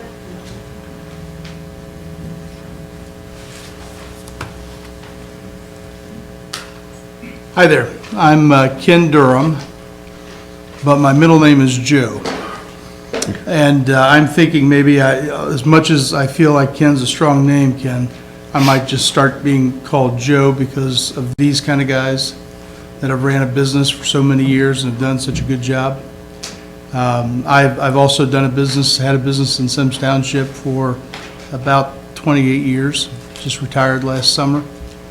I used to be Mario's president of his homeowners association, and so if you all think you've seen me before, it's when I was here to try to clean up something someplace. But Do you also live in Symmes Township? I live in Symmes Township, yes. Would you live. tell us where, please? Yes, I live in 9233 Shallow Creek Drive. Got it. And I can't say enough nice things about the Springhouse. In fact, the only nice thing I'm really going to say is my wife is waiting for me, so I'm going to exit and go have dinner with her there. So the things I want to share with you is one kind of funny thing. During the COVID period that was so, quarantined and all, I was so proud of the Springhouse for stepping forward, making sure that they're to go. Business was working right to help people that didn't have time perhaps or wasn't able to cook. They made sure that those meals were available there, that could be bought for a reasonable price. I took advantage of that. My family did. As soon as COVID was over, we're blessed with my wife and I are blessed with a number of very good friends. And just as soon as COVID was relaxing to the point that we could have dinner at someplace, we chose the Springhouse. I called and I got a table for 8 or 10 set up. And I got there a little early since I was kind of the host. And I was sitting there, and here I saw one of the first couples, or the first lady come in of our group. And she walked up, and we were cordial, of course. And I said, "Marianne, it's so good to see you." And I said, "Where's your husband?" Her husband's Greg. And I said, "Where's Greg?" She said, "Oh, it's so busy here tonight.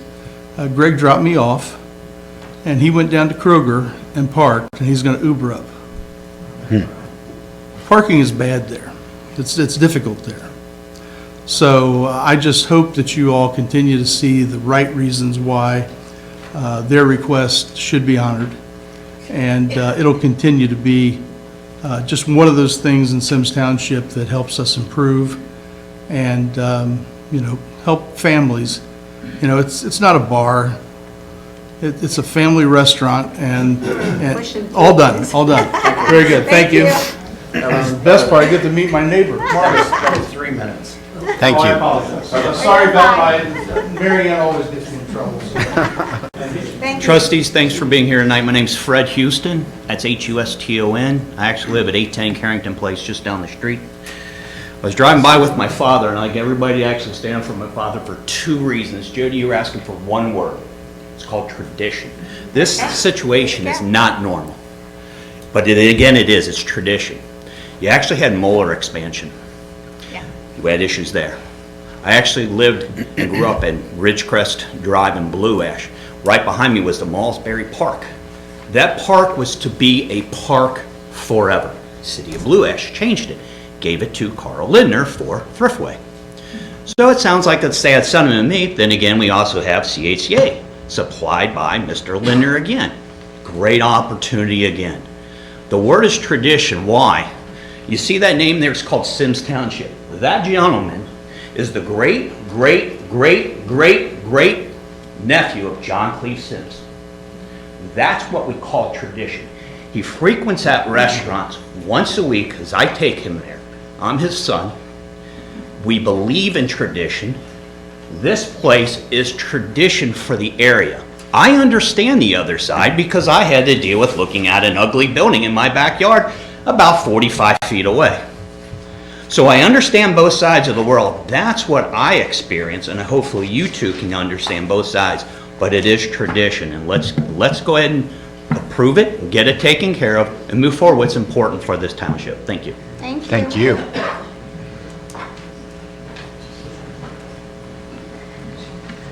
Hi, my name's Debbie Present, and I live at 10719 Weatherstone Court, and I just have a few comments to share from my husband and I. The history of the Silver Spring House is truly remarkable and reflects a commitment to customer service, community involvement, and charitable giving.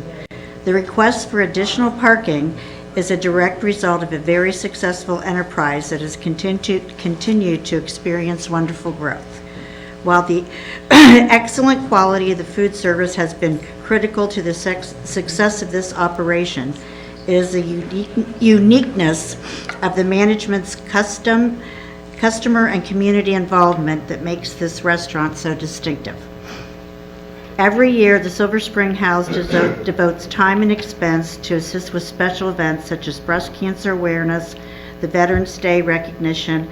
An impressive monument has been erected to honor relatives of soldiers that have served in all branches of our armed forces. Every Christmas, money has been raised to provide gifts to needy families, particularly children, for a single non-chain restaurant. These efforts certainly reflect an entity that is concerned and focused on addressing critical needs in our community. The requested zoning change will also favorably address some important infrastructure issues associated with the increasing customer growth. The current traffic at lunch and dinner on both Kemper and Snyder Road is problematic. With a substantial increase in parking, the issues should be dramatically improved, both from a traffic and safety standpoint. As has always been the case with the existing parking locations, management would positively address the aesthetics to ensure that the appearance and maintenance of this addition would be first class. Thank you. Thank you.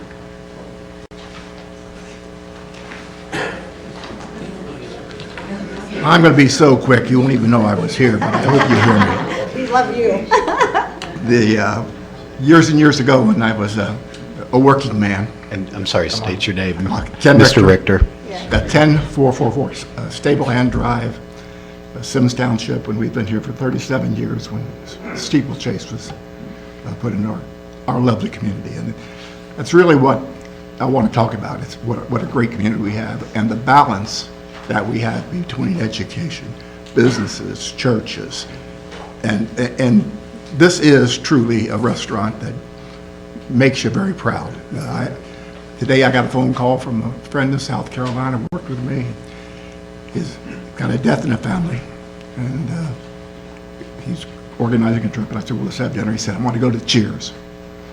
Cheers? You know, where everybody knows your name. And that's what it's about. And I think, you know, with the presentations, this has been a conciliatory process that speaks very highly for what we are as residents. It makes me very proud to support the Silver Spring House and Symmes Township. Thank you. Thank you.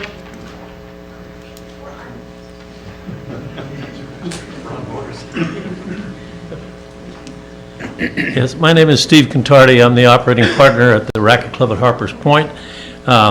We've been there since 1975, so if you want to talk about tradition, we pitch in a little bit there too. But through all of our members and so many people from out of town, the Silver Spring House is very simply an institution. It's a landmark.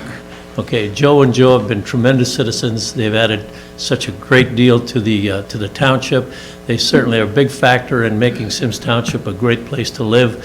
I think they really deserve your support. Thank you. Thank you.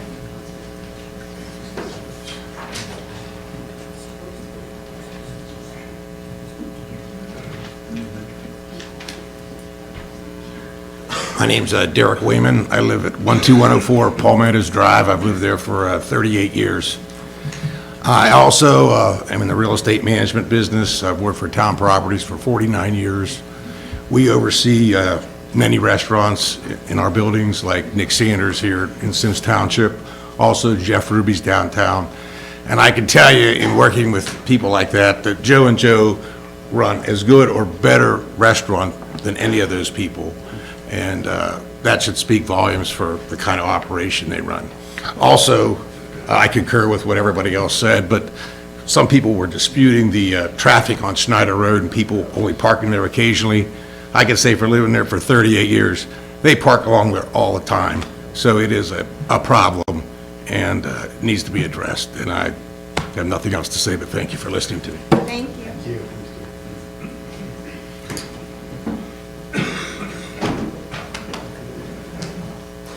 Good evening. Good evening. I'm Larry Hart. How are you? Good to see you all. Thank you. So, yeah, just about to.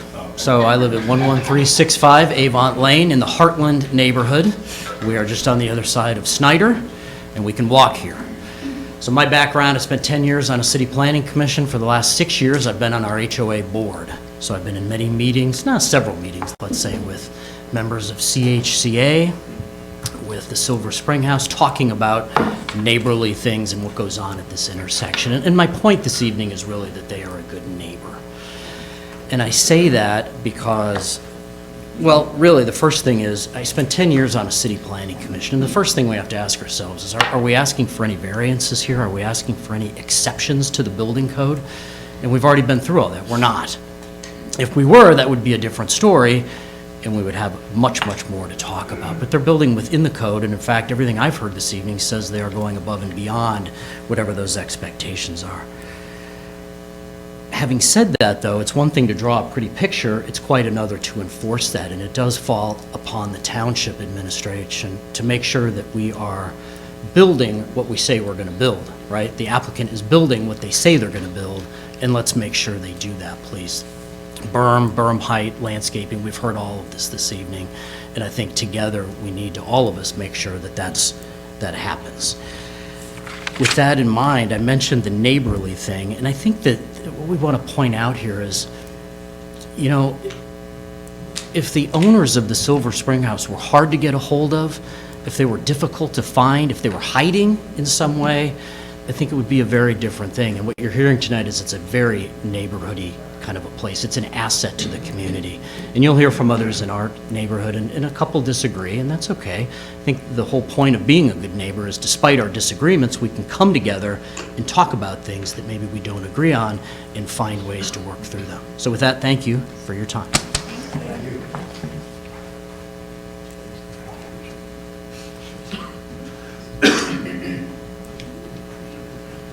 Anyone else for? Any other speakers for? Anybody out in the foyer that wanted to speak, didn't get a chance? I'm with City Law Firm as well, and I know we had others who don't want to. You can go ahead and come to the mic. That way we can pick it up. I'm Rebecca Simpson. I'm with Fitty Law Firm with Chris Finney as well. I know there are others who wanted to speak, but they want to respect the time and don't want to repeat. So I'm asking, can we just ask people, and there are people outside too, and I know we're not going to get them, but can we ask people in the room, are there those, who support the parking expansion and who lives in Symmes Township? So we can see that without them coming up to speak. Sure. Let's tee it off. All right. Who supports it? Who lives in Symmes Township? All right, and we have, Joe, you said we have more outside? What's that? Oh, yeah, we have some outside. Yeah, my wife is outside. Okay. All right, thank you. I appreciate that. Thank you. Does that conclude speakers for the application? And we thank you for your brevity. Yes. Yes. So now we will move to speakers against the application. And we will not limit time. Is it possible to make a request? I understand people have a right to be in the room when they got here first. But if those who have spoken don't need to be here to give the opposition, it would be terrific if we could get some of the opposition seats in the room. No, they're not. They're not. They haven't been in here the entire time. That's been part of the problem. The hallway was full, and a lot of people have left because there's nowhere here. Who's willing to give up your seat to hear opposition? Thank you.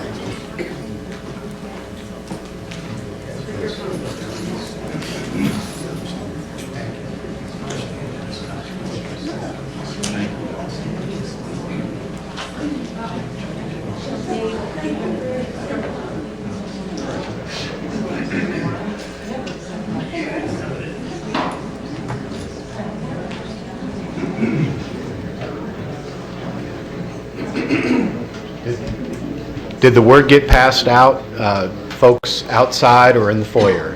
Folks in opposition? They left because they couldn't sit down here. Okay, so we're at opposition speakers now. Please come up to the podium, state your name and your address. Gonna take a break. I understand that. Wanted to go last? Yes. Go last. After opposition. Okay, let's Okay. take, okay, guys. All right. Shh. Thank you. Okay. Ready? Yes, sir. I'm Richard Goldberg. I live at 8354 Jeanette Lane. We've lived there for about 32 years. And just a little bit of, I'll keep this brief, and there's 2 points I'm going to want to make. There's 2 major problems I have with the rezoning, and that's why I oppose it.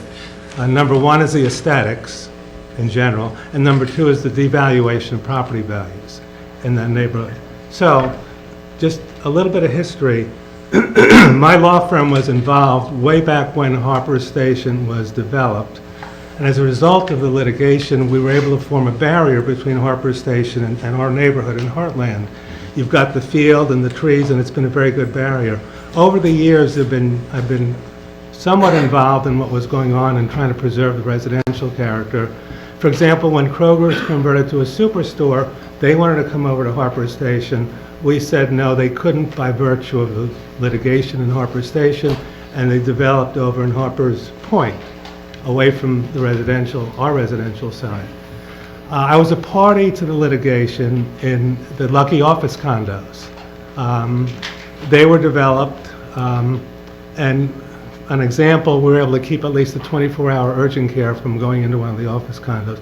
I'm doing all I can to keep this as residential character as possible. There are other things that are too numerous to mention, but I'm not here always opposing Silver Spring House, don't get me wrong. They could be the greatest restaurant in Cincinnati, and I appreciate all these people that have come in support of them, but that's not the issue. The issue is the right of the restaurant to develop their own property balanced against the right of the neighboring community for the well-being of the neighbors. And I think the well-being of the neighborhood far outweighs their interest in rezoning. You know, there's a land use plan in effect that says that property is residential. The restaurant knew when they purchased the house and the property that this is residentially zoned property. They didn't have to buy it. They could have purchased it with an option, for example, whether or not they can rezone the property, but they didn't. They jumped in and bought the property, assuming they can get it rezoned. So getting to the issue, as I said, the land use plan favors residential and to maintain the residential character. The aesthetics, we're talking about a very, very large parking lot. I thought it was less than an acre, but I think the parking alone sounds like it's going to be an acre, 1.2 acres. That's huge. It's probably as big or almost as big as the parking lot they have in front of the restaurant. That's a huge area of pavement that's going to be carved out of the residential area backing up to Petrilla.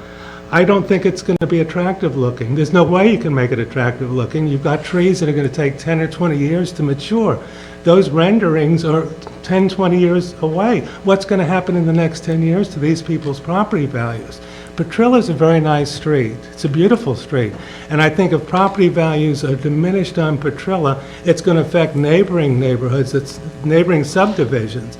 My subdivision, I think it's going to have a detrimental effect on the value of our property. And if our property values go down, it's going to affect the income, the Symmes Township tax base even. Now, properties in the last few years obviously have risen, okay, but has nothing to do with the development. It's the economy and the real estate market. That's not going to be never ending. So these people on Petrilla, they're going to have very adverse effects to their property values, and it's going to, as I said, affect everybody else. The number of spaces are about 160 in front of the restaurant, and that's by code deemed to be sufficient. If they're a family restaurant, which they are, a lot of the people that frequent it come in SUVs with families. They're not one or two vehicle occupants. That mostly SUVs park in the lot. I see it all the time, and families do, partake there. 2, 3, 4, 5 parents and their children. So there's enough parking there apparently. And number 2, they have apparently unlimited spots at the office condos. I don't know how that happened. I was a part of that litigation. I don't know how they got all that parking, but they go all the way down the row on Kemper Road with parking. They do it, and that's excess parking. Also, their employees park at the South Cincinnati Hills parking lot down on Snyder Road. I would say at least 30 or more cars every evening are parked there. They're all employees, so they've got 160, they've got 30 or 40, that's 200, and another 50, they've got 250 spots, when code says 160 is more than the minimum. So I don't understand the need for, first it was 125, then 117, and now it's 105 or something. I don't understand the need for that many spots, especially when it's impinging on a residential neighborhood. So my involvement is trying to preserve the residential character. I think that is why regional planning staff said no. That is why the zoning commission unanimously said no. And I think they should be rejected. Now, I don't object to everything Silver Spring House does. When they did the outdoor seating on the south part of their restaurant on Kemper Road, I had no problem with that. I came to the administrative hearings. I had no problem with that whatsoever. Didn't object a bit. I think it's nice. The problem I had, of course, when they were playing music, and once when we appeared before, you said no music, and I hope that stands, because the music did keep me up at night. I go to bed early, and they were playing outdoor music, I think in the tent. I have a problem with that, and I hope that doesn't return. So, that said, unless you have any other questions, I'll sit down. I'd like to thank Lieutenant Tar for agreeing to watch the traffic on Kemper Road, the speeders and the drag racers and the loud cars that are coming by. It's been pretty frequent every summer especially, and I appreciate the Lieutenant's interest in taking a look at that. Thank you very much. Thank you.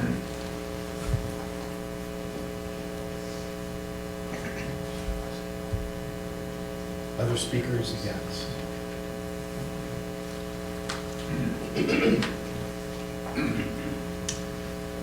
Yes, my name is Kim Shilnick. I live at 8309 Petrilla Lane, which is directly behind the property in question. What number, 83 what? 8309, 09.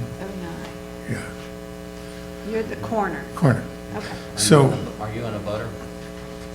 Yeah, he's on the corner. Right there. so I've been a real estate broker for 20 years. I own Remax, and I'm currently selling in a real estate broker. But that doesn't matter. I think somehow it became a fight here that the people at Petrilla Lane don't like this Silver Spring House. We do. We have no problem with it. I admire his business plan. I think it's great. The thought that I would have for you is that there's no empirical data that I can show or anyone that can show about property values, but the immediate property values. But common sense would tell you that if you've got a parking lot butted up to the back of your property, it's certainly not going to increase your value. And so, with all due respects to Mr. Moats, he knows as well as I do that the reason why properties values went up all over the United States is a simple supply and demand issue, right? The only reason why property values are staying current right now is because of that demand, even though rates have went up. So the point I'm trying to make to you is, if this was your property, one of the biggest assets that you'll ever have in your life, how would you feel to get that eroded? Now, I admire his business. I want him to succeed. But if his business is ran so well, which it is, there's another location too that could help out for him. So I just want you to think about how that affects us and all the people here that are supporting of him, and I support him too, just not on this issue. How would they feel if it was their property? Thank you. Thank you.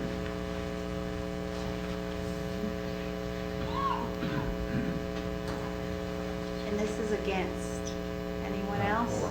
I mean, against, yeah, against the application. Hello. My name's Evan Vomaka. I live at 8327 Petrilla Lane. It does abut to the property. I've had family on Petrilla Lane for over 30 years. At one point, I had 2 sets of aunts and uncles, plus my parents and my grandmother, all in separate houses. So we've been there, and we've grown alongside the Silver Spring House. We've always tried to be good neighbors, even though 7 a.m. you'll have leaf blowers clearing the parking lot. Many times at midnight or 1 a.m. you'll have the dumpster trucks show up, make ridiculous amount of noise. But still, we've never complained. We've tried to be good neighbors, and that's kind of all that we're asking. You know, the land back there has been described as unattractive, the trees ugly. It's like if you're walking through the woods and you say, oh, all these trees are ugly. It's beautiful. I look at it every single day. You know, even in the wintertime when it's barren, it's nice. There's lots of birds, animals. It's just peaceful. You know, our families really enjoyed it through the years. And it's kind of sad that the high school let that house just sort of rot. You know, they bought it without the intention of keeping it residential, even though that's how it's zoned.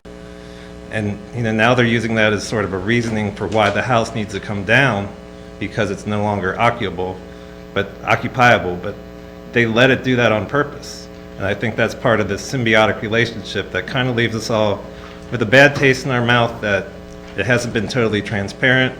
We've sort of been, you know, talked down to. They described us as the usual opposition, but I'd say we're not that at all. We're a group of neighbors that are unified. We've come together. We like this sort of government style, this sort of grassroots that, you know, this is the sort of place where we can present a case as a united front and be heard. And so, like I said, we've been good neighbors all this time, and that's all that we ask. Thank you. Thank you. Thank you. Thank you.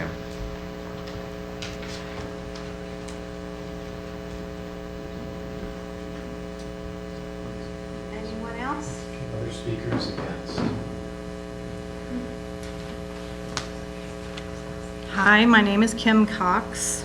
I am the infamous owner of the volleyball court. So I live at 8317 Petrilla Lane, and you'll have to forgive me. I wrote my notes on Sunday evening, and a lot has changed since then. So I'm doing the best I can to keep up, probably like you are too. So we purchased our home in July of 2021. Before deciding to purchase, I was aware that CHCA High School owned the property behind our backyard. I called the school, had several conversations about their intentions, and was told every time I called that there were no plans to put a parking lot on the property behind our yard and no plans to sell the property. I specifically asked about a parking lot, and I was told that was never the plan. Since then, I have spoken to the previous owner who sold the property to CHCA. Her name is Kate. Sorry, I haven't spoken to her. I've spoken to the neighbors who've spoken to her, and she's made it clear that when she sold her house and her land to CHCA, they made it very clear that their intention was always to put a parking lot on that property. So I just want to bring to your attention that when people are talking about the house being an eyesore, it wasn't an eyesore. It's been left to become an eyesore because the intention has always been to put a parking lot on it.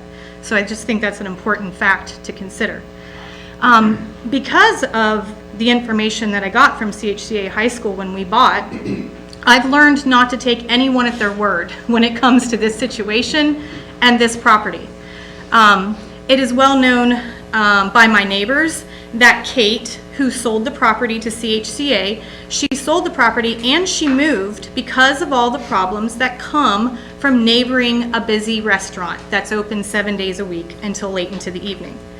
My concern is that by rezoning this property and turning it into a parking lot, all of Kate's problems are going to essentially become our problems now.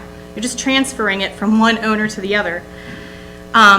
I only felt comfortable moving forward with the purchase of our home because the property behind it, I knew that it was zoned for residential use. I did my research. I work for a township as well, so I did my research. I used my resources. And I think it's reasonable to expect that the residential zoning would be upheld. We aren't asking for any changes. The current zoning in place already protects residents like us and like myself and my neighbors, and all we're asking is that the current zoning be upheld. I think that that's a reasonable expectation. Initially, I called Joe because we are the owners of the volleyball area, and one of my concerns is that my family uses that little volleyball area all the time. And so when I found out that they had purchased the land, I called Joe, and he was actually really willing to work with us to continue to allow us to use the little, area that encroaches on the property that they now own. And so I thought, well, good, Joe's willing to work with me and with us, then I'm willing to try to work with my neighbors here to come up with a compromise. So I initially began working between Silver Spring House and my neighbors, trying to find a compromise in the situation. And my neighbors and I met at my house. We worked together. We came up with a rebuttal plan that would provide for roughly a 30-foot buffer between our property lines and the planned parking lot. That compromise consisted of roughly 55 or so spots, additional parking spots for the Silver Spring House, and it maintained about a 30-foot buffer for me and my neighbors. I was really shocked when we didn't receive any response at all from the Silver Spring House to the compromise, because we kind of went from our neighbors being no, no, no to, okay, we can find a compromise here. And then I realized that the Silver Spring House started a public petition and a social media campaign. And I became the target of someone accusing me of not living where I live, and I was a fraud, which really upset me because I'm actually a finance director. My reputation is really important to my career. And we had a steady stream of people driving past our house, saying awful things to us, pretending to need to turn around in our driveway and look in our backyard and making sure that the comments that they said were loud enough that we could hear. We would wave to people and smile because at first we didn't understand what was going on, and it quickly became apparent that, we're on the defense here. They don't like us, they're angry with us. So we kind of became a target. So that was really upsetting to me. I'm also a mother, and I have a teenager at home, and I work, and my husband works. My teenager has to be home by herself because of our work schedules, and it made me extremely uncomfortable to have these angry people focusing their attention on my home while we had to be away and be at work. So that was really disappointing and frustrating when I thought that we were trying to work together here to come to a compromise. So also too, the lack of response that we got in the situation, it caused me to look into the situation a little bit further. So I was confused about why would our rebuttal would have provided for about 55 additional parking places. And being that I live right by the Silver Spring House, I know that there's not 55 cars driving around looking for a spot. There's typically anywhere from like 5 to 10, or even less than that, no more than 10, driving around looking for a spot. So I thought, I didn't understand why our rebuttal wasn't even responded to.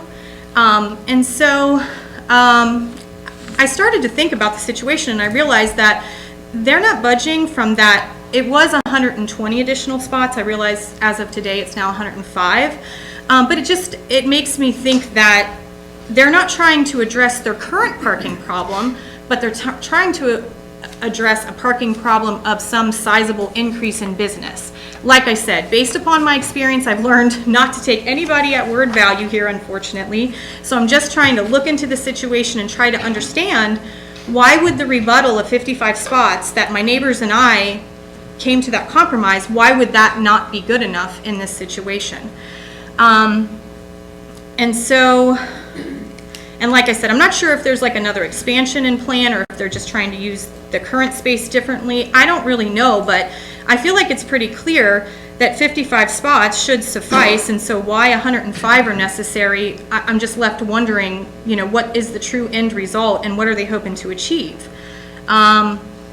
I feel like we should at least get an honest and complete answer when we try to understand why such a massive parking lot increase is being requested. I think that that's reasonable considering the negative impact to our homes and our properties. My concerns specifically include the noise from an abutting parking lot that currently operates until 11 p.m. and has employees leaving much later than 11 p.m. sometimes. I'm assuming that if this is approved, we don't have any control over the Silver Spring House extending their operating hours later into the night. With the current distance of the parking lot from our home, we can hear car alarms, we can hear car doors slamming, and sometimes we can hear loud groups of people coming and going from the restaurant. There's currently a 5-foot cement wall and a 6-foot privacy fence that sits on top of that. I can't imagine that removing the cement wall and lowering the current privacy fence and how that will affect the noise that travels to our backyard and to our home.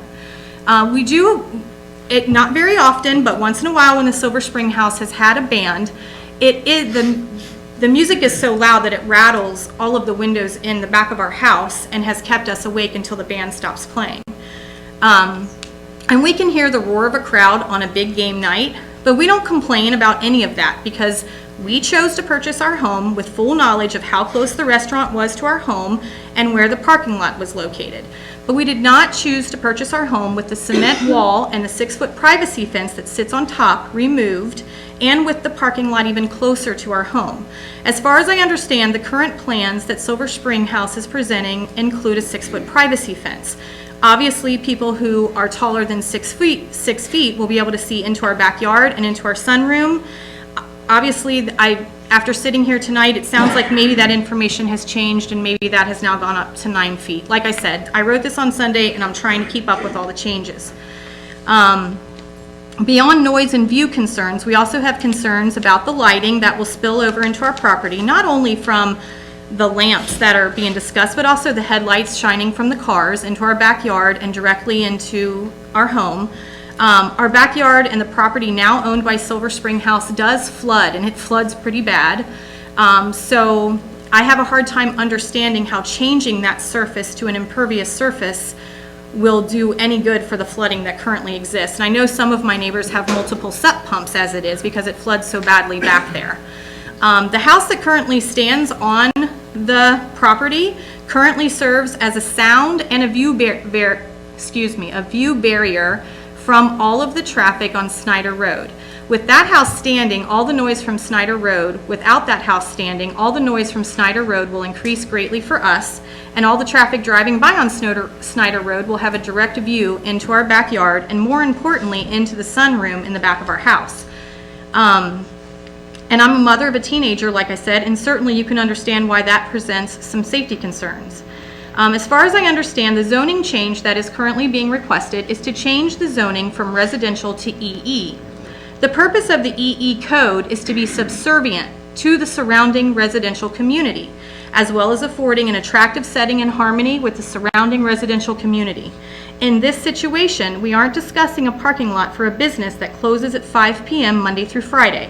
If that were the case, I feel like we'd be having a very different conversation. But we're in fact talking about a parking lot for a business that's open 7 days a week until 11 p.m. and has employees leaving much later than 11 p.m. along with groups of people that are sometimes intoxicated and they're loud when they leave at night. The Silver Spring House not only operates a restaurant but also a bar, and as far as I know, there's nothing stopping the Silver Spring House from extending their operating hours later into the night.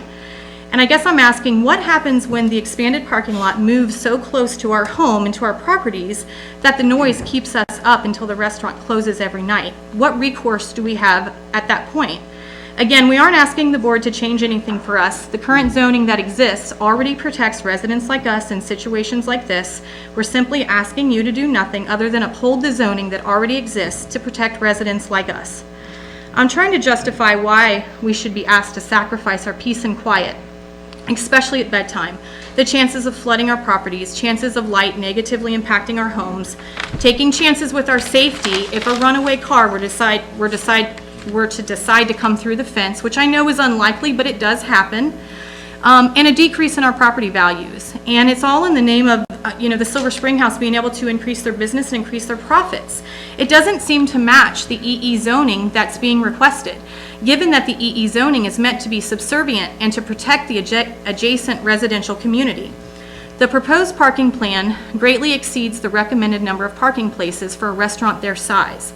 So it seems like me and my neighbors are being asked to make a lot of sacrifices, some of which we may not be able to live with, especially not being able to sleep at bedtime and safety concerns, all for the restaurant to have an abundance of parking above and beyond what's recommended and even necessary. I'm assuming that these changes will increase Silver Spring House's business and profits, and I feel like it's coming at the expense of me and my neighbors. The situation has already negatively impacted our family. My daughter's graduation party is coming up in a couple of months, and because of all of the unknowns in this situation, with the demolition of the house, all the trees coming down, and all of the changes that can be happening in the very near future, our original plan was to have the graduation party in our home in our backyard, and we've already had to rent an off-site venue to host our graduation party just because the situation is so unknown at this point. I heard the gentleman speak about the trees. I would say that the mature trees that currently stand on the property serve as a buffer from our homes and from the businesses located on Kemper. Taking those trees down, removing the house on Snyder, and moving forward with this massive parking lot removes a significant buffer for us and completely changes the residential qualities and the residential feel of our neighborhood. We are essentially being asked to add enough parking for a small shopping center. I'm just not sure that the restaurant needs that much parking. I took the time to review past meeting minutes, and anytime the Silver Spring House was asked if they had adequate parking for the expansion that they are finishing right now, the answer was always yes in those minutes. So I'm not sure what has changed. I'm also assuming that the 5-foot cement wall that currently exists between the residential property and the parking lot was put there for good purpose, possibly as a sound barrier, a view barrier, and a safety barrier to protect the residential properties if a runaway car were to try to come through a fence and drive into the backyard or worse into a house. I know it's unlikely, but it's happened before. If the cement wall was necessary at some point, I think that the cement wall is even more necessary as the size of the parking lot grows. Thank you. Sorry that took so long. I had a lot to get out, but thank you. Thank you. Kim, can I ask a couple quick questions? Yeah, sure. First of all, thanks. Very, very thoughtful comments. You mentioned a couple things I wanted to check on. So back when you were working on a neighbor compromise, you said a 30-foot buffer? Yeah. So what does that mean? Well, the compromise that we sent back, so from our back property line to where I guess the fence would be, and maybe you can help me here, we asked for a 30-foot buffer to help with the sound. And I also too, I don't know if you have any interest, but if you want to actually hear the sound from my backyard, I do have a video that I could play for you really quickly if you are interested in actually hearing what that sound, how loud the sound is in our backyard. Yeah, Sure. that would be Okay. great. Sure. And can you define the occasion by which this was recorded? This is just, I happen to be walking in, carrying groceries, and for some reason, Put it in the microphone? for some reason, a car alarm in the parking lot just kept going off. And I'm not saying that that's a normal thing, but it is normal to hear car alarms and to hear car doors slamming and things like that. But this just kept happening kind of over and over, and so I just happened to grab my phone and hit record. But this is standing at my back door.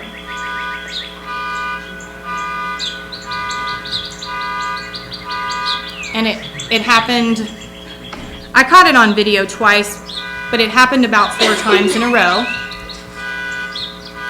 But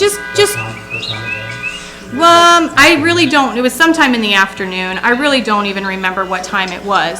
It was sometime in the afternoon. What?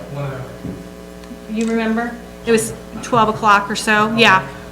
Yeah, it just, and like I said, I didn't plan to take that it just happened that I happened to be carrying groceries in, and the car alarm kept going off, and I thought that might be a good example to people, to show people that the amount of noise is a valid concern. You know, we're not blowing it out of proportion. So, anyway, that's... The other question I had on drainage. Mm-hmm. So, forgive me, because I'm not that knowledgeable on the lay of the land, but Sure. where Petrilla is Mm-hmm. versus your house Mm-hmm. versus your back property line, does it slope away from Petrilla? It's pretty much So flat. It's flat. It's pretty much flat, yes. And you said the back, So our backyard and the property that Silver Spring House now owns, it floods.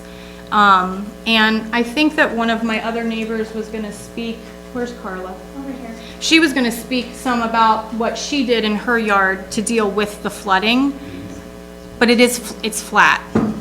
So you said that you wanted a 30 feet buffer. Chris, what is the buffer now? I believe it's 25 feet along. Yeah, you went from 17 to 25, didn't you? So you're at 25. It was gonna be like 60 feet if we eliminated the parallel parking in that one first row. Yeah, sorry. Like I said, the drawings have changed so many times, but I know that we did come up with a compromise. We did ask for a larger buffer, and I think, Tim, won't you have better information on that? Tim will have better information than I do. okay. All right. So if you want to take out that row, how many parking spots does that eliminate? That row? The parallel ones? Yeah. I think I counted, was it 11 or 12? 12, 11 or Maybe. 12? 12. 12? Yeah. Yeah, so I think that the rebuttal that we submitted that we didn't get a response from was to take this row out, and I think maybe this row. Again, Tim can probably tell you more exact than I can. There was a lot of information that day. Okay, thank you. Thank you. Yeah, hi, Tom Miller, 11523 Kemper Woods Drive. So this wouldn't directly affect you, but the one thing I just wanted to bring up about this was the video that was shown to you 2 times on Petrilla. And I just felt that my information is anecdotal, but Petrilla is one of the places where we walk our dog every day up through the different courts and all the way up to the corner. And I have to say that one particular video that you saw with that many cars was sort of cherry picked, because the only time I've ever seen cars, and we've been living there for 19 years now, has been when there's like a homecoming. You know, certainly there is overflow during those times.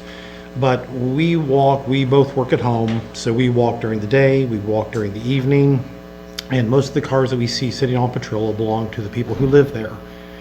It's very rare to see what was shown in that video. Either there was a special event going on at CHCA at that time, like homecoming or a specific meet or something, but it is not a common occurrence. And even during that video, when they stopped taking it, when they got to Snyder, I personally would like to have seen if they had turned left to see, indeed, if there was a full parking lot at Silver Spring House at that time, because I would almost guarantee you that most of that overflow parking was from CHCA, because with us walking that every day, if indeed it were a common occurrence for overflow parking needed for the dinner hour, we would see that on a regular basis, and we do not. So that's all I have to say. Thank you. Thank you.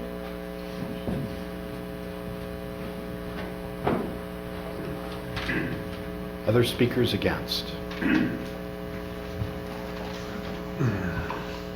Hello, my name is David Vamaka. I live at 8327 Petrilla Lane for 22 years and have not been overly impacted by the existence of the Silver Spring House and all of its comings and goings through the years. Sure, there is unwanted noise, like emptying the trash containers at 2 in the morning, the bands at sports events. Of course, summer's coming, the windows are going to be opened up. You'll hear all that. But I have come to expect these grievances as bearable because of the natural barrier of trees and bushes that separate my backyard from the fray of the Silver Spring House. The main reasons I have been able to make peace with it all: number one, The solid concrete wall providing a strong barrier to an oncoming car. It eliminates any car lights and of course with a 6-foot fence on top, helps with the noise created by a busy restaurants and its patrons. Number 2, what are they offering? An 8-foot high, I guess, I don't know anymore, 8-foot high vinyl fence at grade behind the curb with a 3-foot high berm behind and new plantings that will take years to reach mature height, of course, we all know that. Now that should stop a running car, don't you think? Of course, I mention this because the Silver Spring House has a state liquor license and their patrons are served alcohol along with their food. And with 120 or so new parking spaces, I guess it's changed, seems that like that would create some negative congestion at the entrance of on Snyder Road, being that CHCA's entrance is on the opposite side of the road. Was there a traffic study done? We all know it wasn't. Number 3, I go on to mention the environmental impact of the zoning proposal. A green space provides many benefits to its surrounding area, and this plot of land is like a slice of Winton Woods right in your backyard. It is one of the best, if not the best feature of my property. Anyone looking to purchase my house would go into the backyard and say, oh yeah, this is what I'm talking about. Piltrilla Lane is one of the original streets of the neighborhood, and as such has a lot of mature trees. The surrounding subdivisions reflect this theme. A great place to walk up and down, take the dog for a walk, enjoy the serenity of nature as so many do on our street. A green space provides cooler temperatures on hotter days, hot summer days. We had our share last year. When I go to the back part of my yard, in the shade from the trees, it feels 10 degrees cooler on a hot summer day. Again, sound buffering to offset the sounds of commerce provides a pleasing and natural visual barrier to urban sprawl. Buffers unwanted headlights and streetlights. Allows for mental relaxation and a connection with nature, which we all should enjoy. In conclusion, right now, as it stands, there is one and only one property that is directly impacted by the Silver Spring House lights and noise in our neighborhood. If you allow that property to be leveled with all its green space, there will be 5 to 6 properties that will take on that burden to a much greater extent. Quality of life, gone. Loss of property value reimbursed? I don't think so. Would it just plain make me sad? You better believe it. It seems we have become slave to the automobile in our society and community. When Montgomery Road was widened and you had the intersection of Kemper and Montgomery, I was like, that looks very dangerous to pedestrians trying to cross such a wide and busy street. It's like the Great Divide. Now at Kemper and Snyder, we have 3 corner lots that include a lot of parking spaces, all nice hard surfaces that will cook in the summertime and produce unwanted heat. Is this what we want a great Symmes Township to be known for? Just urban sprawl and parking lots? Sure, commerce is great and very important to a community such as Symmes, and the Silver Spring House has done a bang-up job creating a bustling restaurant and contributing to community causes, but it must coexist with the natural beauty of the residential areas. As I turn left off of Kemper onto Snyder today, I got a full view of all the trees in the lot in question, and my heart sank. Are they really wanting to cut all that down and build another parking lot? My God.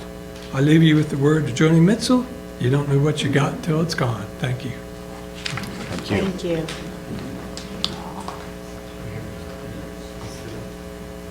Anyone else?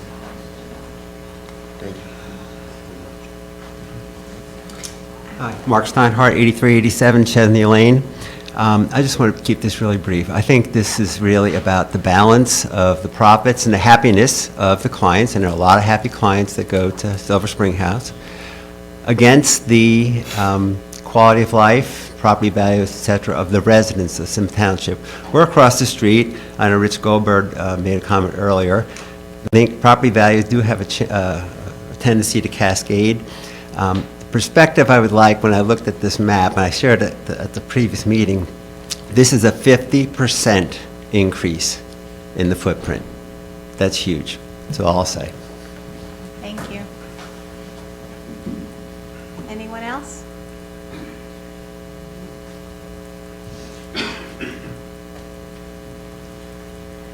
Carla Shieldnick. Oops. Oops. Okay. Carla Shieldnick, 8309 Petrilla. If anybody would know about the overflow parking, it would be us, because we're right on the corner. Yeah. And really, there's hardly any, and that situation was a 12-school track meet at the high school. So that's why that video had so many cars. And it happens, we got homecoming, we've got graduation, and maybe a couple other things. But for the most part, that was in Silver Spring House parking, because I saw all the kids and parents walking back and forth.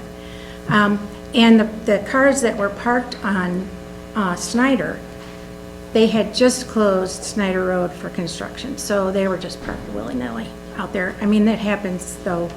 And then my other concern is, when we moved in, we tore out all the honeysuckle, and Kate was totally exposed. That's the lady that sold the house. And so I tried to plant all kinds of stuff, you know, on her property and mine, because her driveway's right there. I put a whole big dry creek in, because we would get lakes in our yard that would last for a couple, 3 days. And I kind of made this creek go over both of our lots, and it actually goes down my side and into a drainage thing. So if you got, and I have on the Silver Spring House property, there are probably 3 or 4 trees that are nice. They're about this big. No reason to cut them down at all. So I would be really upset if they came and took all the landscaping that I did. I mean, if they would want to work with me, that's great. And I love the Silver Spring House. So, and I'd probably save them a little money, because they don't have to plant as many trees back there. So that's it. Thanks. Thank you. Thank you.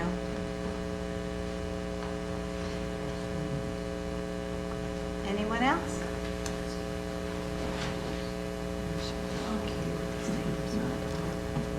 Tim Jester, 8363 Hambletonian Drive, one street behind Petrilla towards the north. I'm against this just because I've been against a couple of things for the same reason, and I know it's a reason you say you can't vote no on. You got the Five Seasons property, and that was going to be however many parking spaces, 80, 100. That's about a quarter mile from that corner of Kemper and Snyder. You've got Silver Spring House with 120.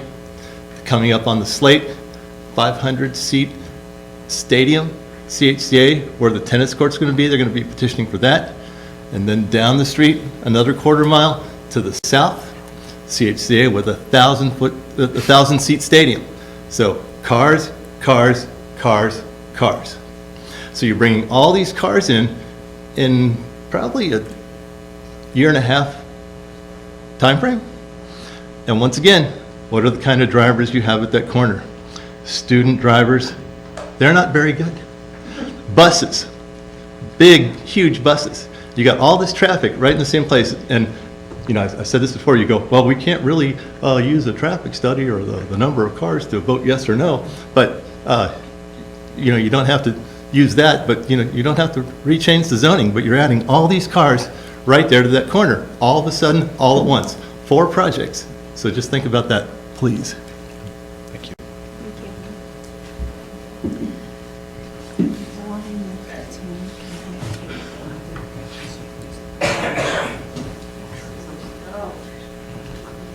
You look like you need to talk to some more people, right? All right.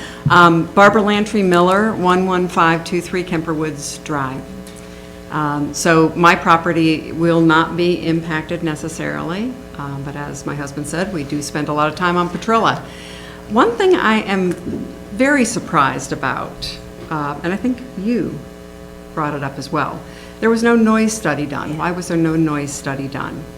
They're expanding a significant amount. They're taking down trees. They're going to put up trees. However, unless you've got a baseline, how do you know what your impact is going to be? I think that is a very big mistake, and I think that's a very big miss, and it always makes me suspicious. Why was that a miss? Second point, and I'll leave you with this. Those 51 cars, even if there were 51 cars on Snyder Road and Petrilla, those cars are there probably between 6 and 9 p.m. because that's when the sports games are going on. That's when the football and the soccer and the tennis. Do you really think Silver Spring House is going to give up 51 spaces for CHCA's parents to park in there during their busiest time, dinner time? I don't think so. I doubt it. Thanks so much. Thank you. Thank you.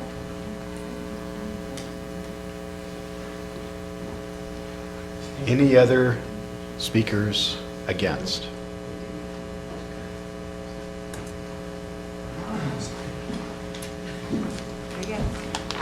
Hi, I'm Cheryl Sprague. I live at 8316 Petrilla Lane. I've been in that house and on that property since 1985. I'm in big support of Silver Spring House. I've always loved the place. I've always recommended people to it, but I've seen a lot of, over the years being there, I remember even one helicopter landing on a landing pad, flying over my house, and I'm thinking, what in the world? And they were bringing in people, and it was pretty exciting. And one of the things that, couple of the ideas that I just wanted to kind of throw out is, if they do the change, I think that the drainage is a big issue. And I think that that should be under, maybe part of that land that they're proposing for the parking lot should be studied to work with the drainage through that that butts up to the properties, because I think that standing water, if you have damage in your basement or in the backyard, you're talking about lots of money the property owner's going to have to put out. I had a friend that just went through a flood in Florida, two people in Florida. Lots of damage that was done. It was very costly. So I think that that's one of the things that needs to be proposed there, even if it means taking out a few of the parking places to get some really good damage control or drainage control done to that area. Maybe even, because we've got 2 springs. I think there's a spring behind the 2 properties. There's a spring on the other side of our street behind my house. So they can tie maybe some of the drainage into that spring that goes down through the green spaces behind my house, that ties into the Little Miami and the tributaries that go into that. So I think that is one of the major issues that needs to be addressed.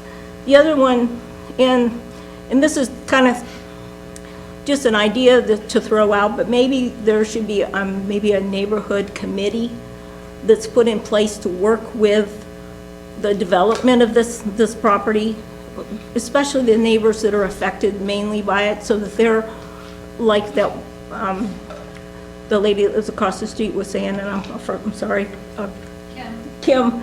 I think that a neighborhood committee being part of this transition, if it goes through, would be, I think, helpful to the community to let them know that their voices are being heard or listened to, or maybe thinking outside the box or getting other ideas, or the wonderful information that you shared. That's a different perspective. But, being there for a long period of time, we went through a lot of things when the school was built, and the whole neighborhood was developed around the time, after the time that I moved in. The only thing that was there was the Belong store, a big double white farmhouse that was by the Belong store, a little strip mall of a barber shop and a convenience store, and there was hardly anything else there. Maybe a gas station on the corner and maybe a few apartments. So I've seen a lot of building going on all around me for the number of years, 37 years that I've been in the property.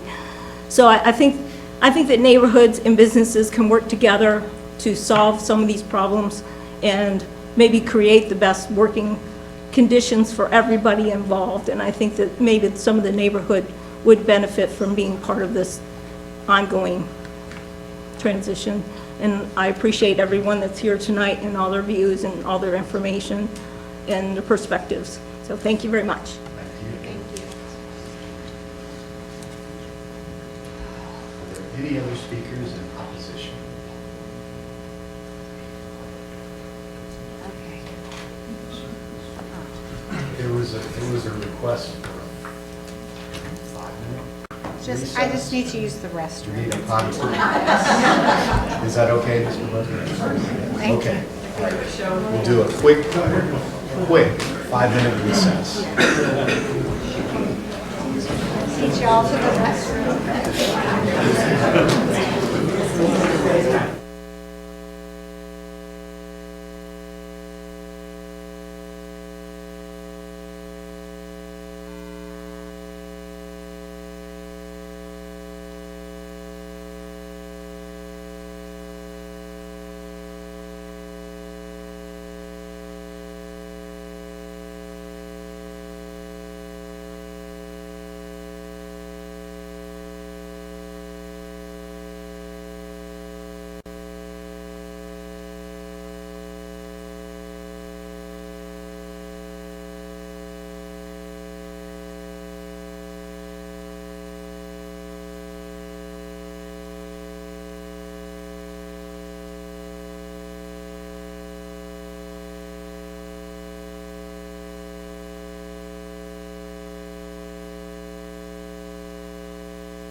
Broken glass in the backyard is not fun.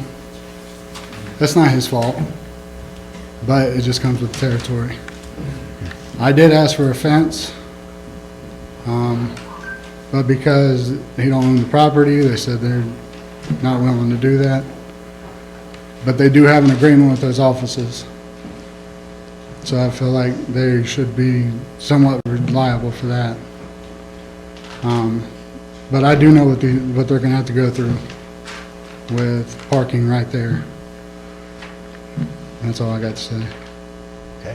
Okay, thank you. Thank you. Wasn't your input? Any other speakers in opposition? I'm sorry, I'll be really quick. He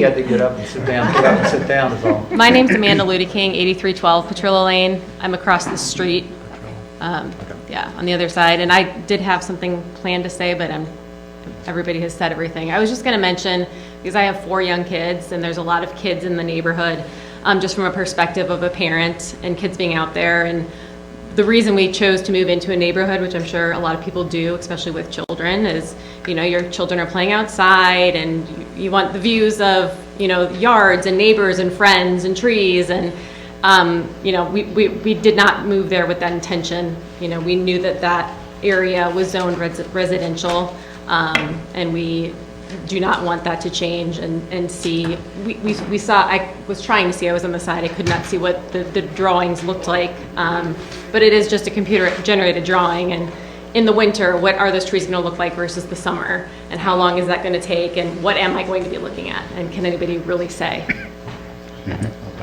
Thank you. Thank you.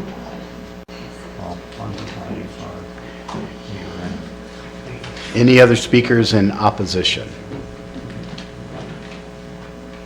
All right, Mr. Burke. Go ahead. Sure, I have one question. Okay, so my name is Scott Raskin. I live in 8353 Petrillo Lane as well, and I also have 3 small young children, so I kind of echoed a lot of the sentiments that people are sharing. But there was this point of discussion that people talked about with like sharing parking lot spots with CHCA, and that was part of the premise. And you know, I see all people like nodding in agreement, oh, they're definitely going to do that. Is that anywhere in writing? Like, these are the number of spots we're going to share, and this is when it's going to be dictated, and these are the times? Because if it's not, how can you prove that's ever going to happen? So that was just kind of the only thing I wanted to add. Okay, thank you.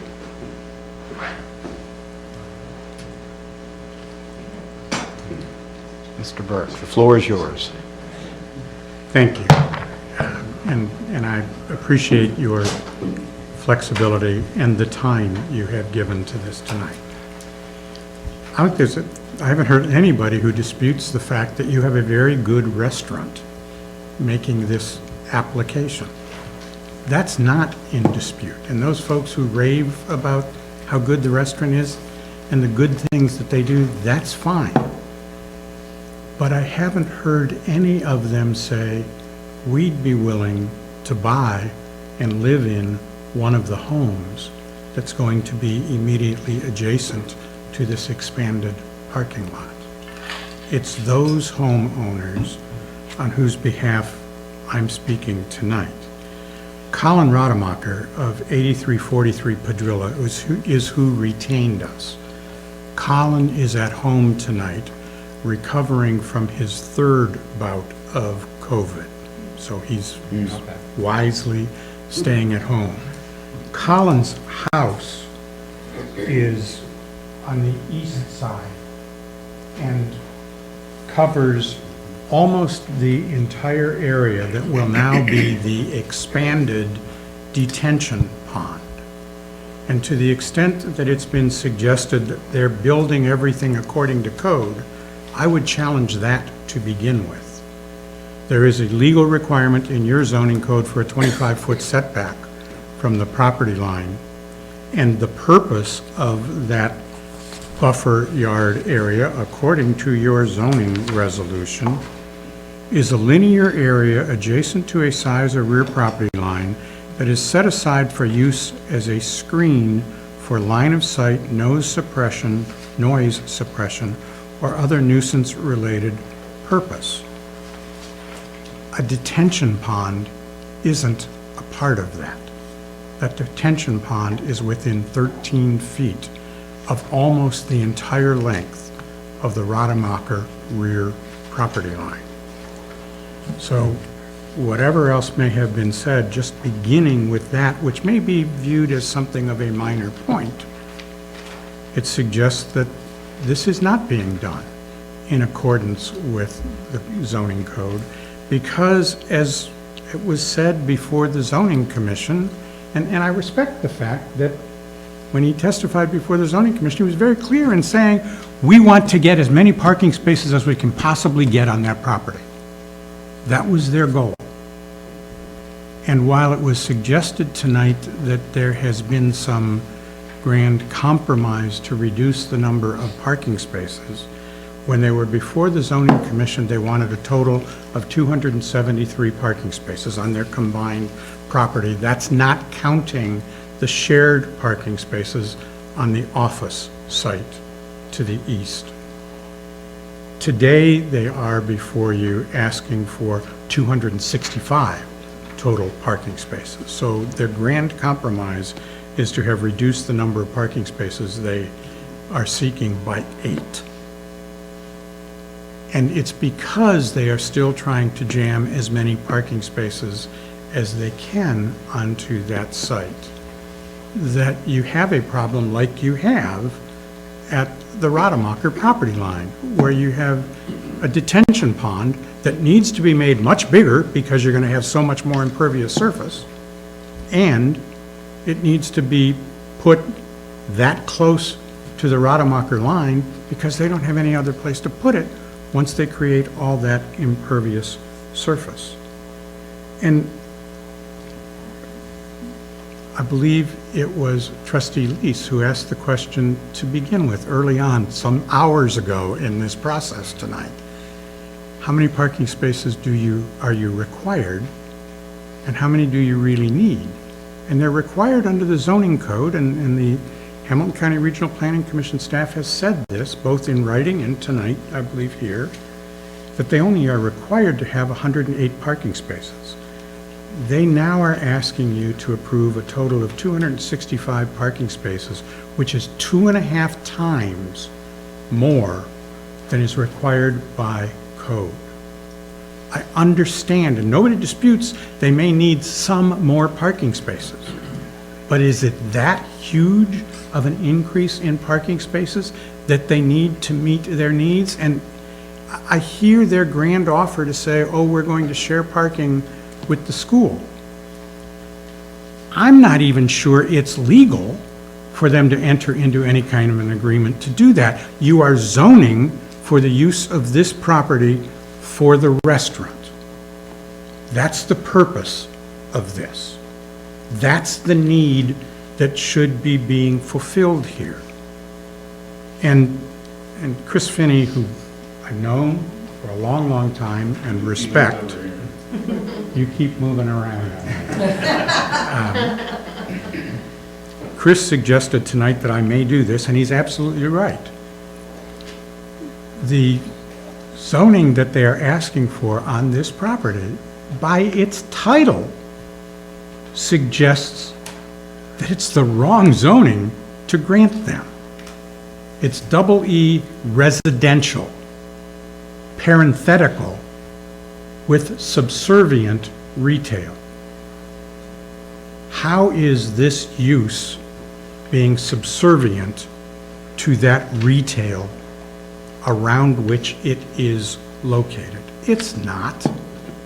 It's not, and I understand that you as trustees are going to take a legislative action tonight, and I understand that you have significant discretion in that regard.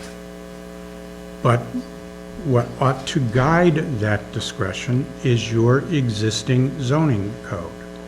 And the zoning application that they have asked for doesn't match what they are proposing to do there, because it is not a use that is subservient to the residential property that the zoning is intended to protect.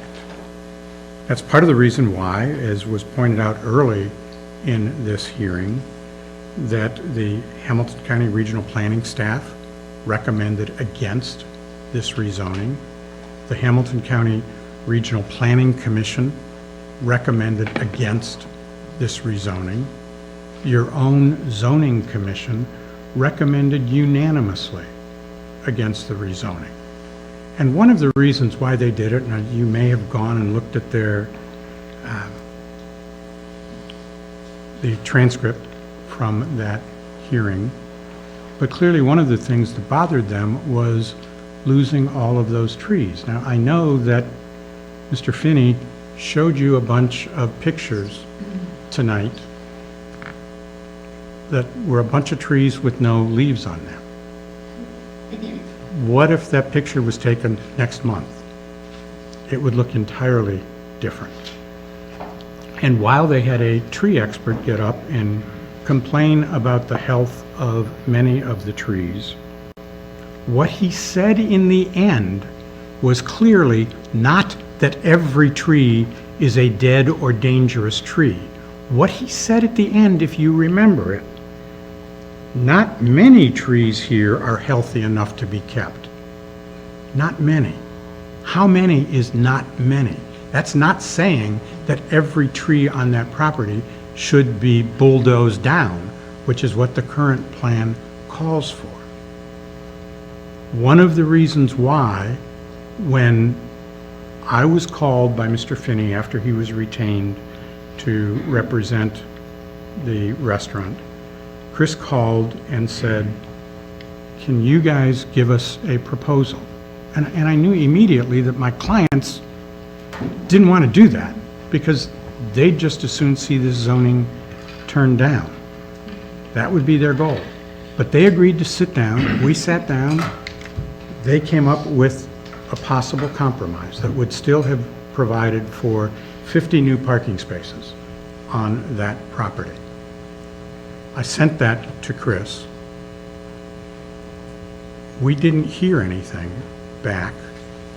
Instead, we found out that a new set of plans had been filed. They never told us a new set of plans had been filed. We had to find that out for ourselves and then try and evaluate the new set of plans. And I give them credit because I think they've done a pretty good job with some of the landscaping in some of the places. But again, to come back to the Rademacher property, where there's only one line of landscaping, the reason why there's only one line of landscaping there, instead of the several trees back and forth that you see on the north side of the property, the reason why there's only one like that on the Rademacher line is because of the detention pond being right there. They can't put any more trees there to provide the additional buffer that they have on the north side of the site. So I'm not giving up that there can't be trees preserved. And when the neighbors got together, all of the adjacent neighbors, including Stan Farmer, who you heard from last, and they came up with a proposal, one of the things they did, and this happens to be the original plan, they suggested eliminating these 2 rows of parking and this row of parking. That still would have given them 50 new parking spaces. We never got any particular response to that except for Chris's argument in a telephone call yesterday afternoon was, well, we're spending so much money, we got to have more parking spaces than that. That's not what should guide your zoning decision. I know that you heard from Mr. Moats on property values. What Mr. Moats did was tell you about how the fact that lots of properties in Milford are increasing in value. If you remember when he showed you the picture of where Little Miami Brewery is, there weren't any residential properties right up against that site. They were up the hill. They were on Mound Street, as he pointed out. Okay, so what he did not do, either at Little Miami or at Eli's, was look at the impact on immediately adjacent properties. He just looked at the general area and said property values are increasing. Probably true. But are the property values for the 5 neighbors who are immediately against this property, adjacent to it, are they going to increase? That is the question that really wasn't answered by him, and the suggestion from an equally skilled real estate agent who you heard from tonight, who happens to be one of the adjacent property owners, is equally as valuable. When he says, based on his experience, given what you have to look at is given the location of the property. Any appraiser will tell you the value is based on location, location, location. adjacent to that parking lot is not going to help the value of any of the folks on whose behalf I am trying to make a point tonight. Yesterday, in a conversation with Chris, we were told that they would come in tonight and say, we're going to increase the height of all of the fences to 8 feet from 6 feet. I didn't hear that until the very end of what he had to say, and it wasn't a commitment to do it. It was, well, we could do that. I was promised that yesterday, and I think Chris would confirm that I was promised that yesterday. I don't think we reached any agreement. I mean, we're talking about that, but Chris, you didn't ask for my agreement. You said you'd raise the I said fences I'm to more than 8 happy to- feet. If it makes your clients happy to change the color of tan and to raise the height 2 feet, and I think my clients would certainly want to do that. If that pleases this panel, I'm glad to do that. Absolutely. And because I do think whether they approve this or not, if they're going to approve it, an 8-foot fence is going to be better than a 6-foot fence. It's a done deal. It's not a problem. All right. But that's been part of the problem, because we really never did have any kind of a negotiating session with the clients themselves on the other side, because they never responded to us. Chris finally did, but it wasn't as if there was an effort to resolve problems like how the Rademacher line is going to be addressed. Oh, we're going to build this new detention pond, and one of the things that wasn't mentioned is if you look at the current proposed site layout drawing, and I don't have the ability to do the mechanics, there is, beginning on the northeast, toward the northeast corner of the property, there's what the plan says is a 5-foot segmented block wall that is going in on what would be, I guess, the west side of the detention pond. And it will run down the length of the detention pond and decrease in height as it goes. That apparently is a retaining wall, as it was explained to me yesterday, to help support the parking lot. Would you mind pointing to the diagram, Mr. Burke? If it's Or just, here. I didn't know if you could point to the site plan. You're talking about the northeast corner. Yes. Mm-hmm. Here it is. West side of the detention pond. This is the proposed. Yeah. Only gonna be 6 feet high. This is the existing detention pond. This is the Right. Rademacher property. Yes. The new extension of the detention pond will run all the way up here. And there is a segmental block retaining wall here. Runs all the way down here. And then you get to the fence here. Okay. So the block retaining wall compensates for the lower detention versus the upper parking? Apparently so, and as it was described to me in the telephone conversation yesterday, it's a retaining wall to support the parking area. It also appears to be the wall for the detention itself, the expansion of the detention. Okay. And I would hope that you will reject this zoning proposal. It's not to say that at some point there can't be some solution that gets them more parking. What they don't need is as much parking as they are asking for.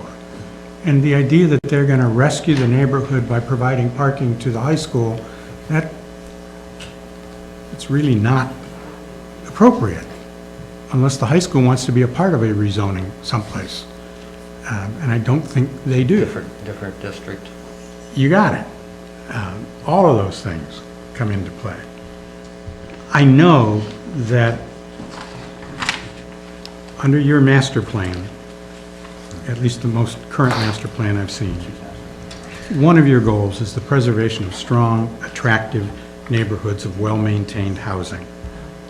And under your zoning code, the double E is supposed to be benefiting residential property. I hope you will recognize that, and I hope tonight you will reject this zone change.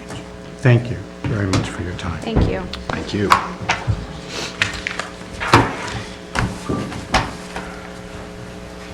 Thank you all for affording me just a few more minutes for rebuttal. First of all, one of the residents talked about harassment or something like that, and I want to make sure, particularly in our current environment politically, that you all hear this, that we had nothing to do with any of that. To my knowledge, none of our people had anything to do with that. We certainly have. I've driven up and down Petrillo a couple times to show it to the appraiser, to the drone guy, I think, or whatever, and look at it myself. I don't think I ever turned around in a single driveway. I think I turned around at the end of the street. So I don't know what she's talking about, but to my knowledge, we had nothing to do with that. I want to make sure you all hear that. Secondly, people on social media can be very mean. Yes, absolutely, yes. I didn't accuse you. no, I mean, I reject it. We don't need that. It was a result of Period. Of the Facebook. Yeah. I totally believe that. We don't need that period, and I reject it, so, but I wanted to make sure I said that. Secondly, Tim actually is an old family friend. I've known him for a long time, and truly one of the most respected land use attorneys in Cincinnati, with a very illustrious career, and I'm always honored to work with him. We did in fact respond to them with a letter, which I think is in your packet. We had a phone call, it was just last night, I guess, about a few things, the tan fence and the retaining wall and the height of the fences and that sort of thing. I'm more than happy, for you all to make both of those things conditions of any approval. People have asked for us to ask for a number of concessions, one of which was to reduce the parking, which we had already done, and you've heard about that tonight. They wanted, by the way, there's been a lot of discussion about drainage, and I do, Sir Tim's done both developer and landowner land use work previously, and it's an engineering issue that's handled, and the engineering standard is that you cannot create any additional runoff from your property from the current condition. And what you've heard tonight is that we are actually going to significantly ameliorate that from the current condition to the point of 0 drops. There will be no stormwater coming off the site, and we're more than happy for you all to make that a condition of your approval. It's apparently an existing problem on Petrillo that we had no part in creating. And we are actually going to solve that by, as to our property, taking all of the stormwater and putting it out onto East Kemper. As to the I want to talk about Mr. Burke had a number of other demands. Lighting, which we fully addressed.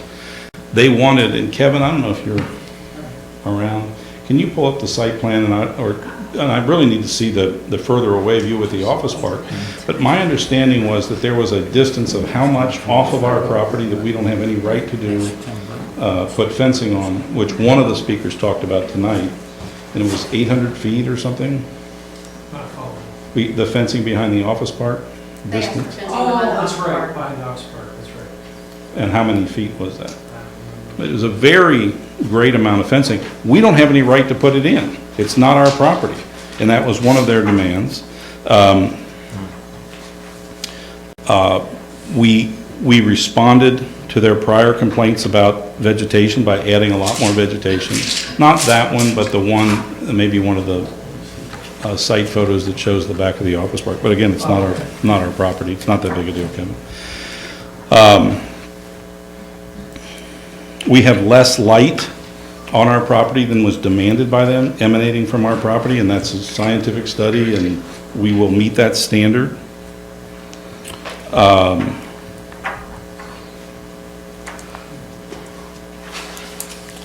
their own witnesses, particularly Mr. Goldberg, but others, have said we don't have enough parking, that parking is a problem. And I think anybody who, every single time I've ever visited the Silver Spring House, which isn't a lot because I live down in Anderson. Chris, but can when I do just come say out- one thing? Are you refuting what he's talking, or are you just redoing your, can you, No, he's saying we didn't negotiate with him, and I'm Oh, going okay. point by point through his demand letter saying we've addressed almost every one of his issues except the core issue, which is to cut the parking in half, which, yes, I have 2 Joes that are putting their capital at risk and their livelihood at risk to invest in this, and they believe that they need to get the parking that they have compromised down to on that property for that. As to the 30-foot setback issue, go back to the site plan, Kevin. By the way, I note that at the zoning hearing, Mr. Burke made a big splash saying we're putting a casino here, and he didn't bring that up tonight. And this is another respectfully red herring on the site issue. The buffer or side yard setback is set forth in the zoning code, section 31-3-18. An area of healthy and viable vegetation, natural or planted, adjoining or surrounding a land use, and unoccupied in its entirety by any building or structure, paving or portion of such land for the purposes of separating, screening, and softening the effects of the land use. No part of this buffer shall be used for active recreation, parking, or interior access drives. A buffer may include a wall, fence, berm, connecting driveways, underground utilities, and permitted signage as provided in accordance with the provisions of a related code. It can include such things as walls, fences, berms, and driveways, none of which that buffer zone has. So we have a 60-foot buffer that's between the Rademacher property and the parking lot, and plus a fence, plus vegetation there, and that is adequate buffer. I don't think that Hamilton County Planning Commission staff would disagree with that. I'm not going to put him on the spot on short order for that, but the argument, when you read your own definition in the zoning code for the buffer, we qualify. We have no intention of increasing hours. They create, like I said, the casino, they create this boogeyman, all this horrible thing's going to happen. We have no intention of doing any of those things. Outdoor concerts, we have no intention of doing any of those things.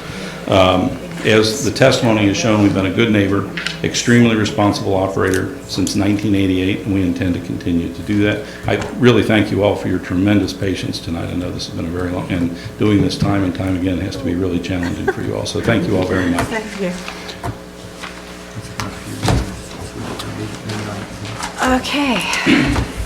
So I have a question for both Chris and Tim. We've heard tremendous discord this evening. My question is, if this hearing were continued, would you be able to find compromise? For a number of reasons.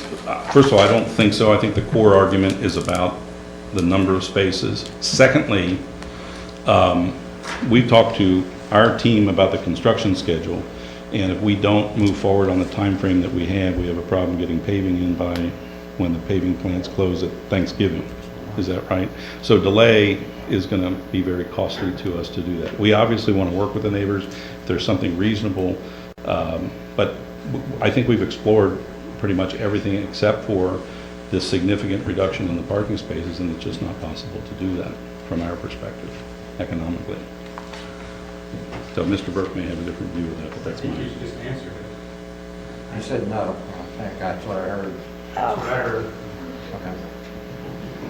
Is that your opinion? Okay. We tried, and as Chris knows, I asked him several times if there was a response from his clients. That came almost a month after we had made a proposal. There was it wasn't the kind of give and take that I'm used to. And sometimes I can look, sometimes I can't look. I know that.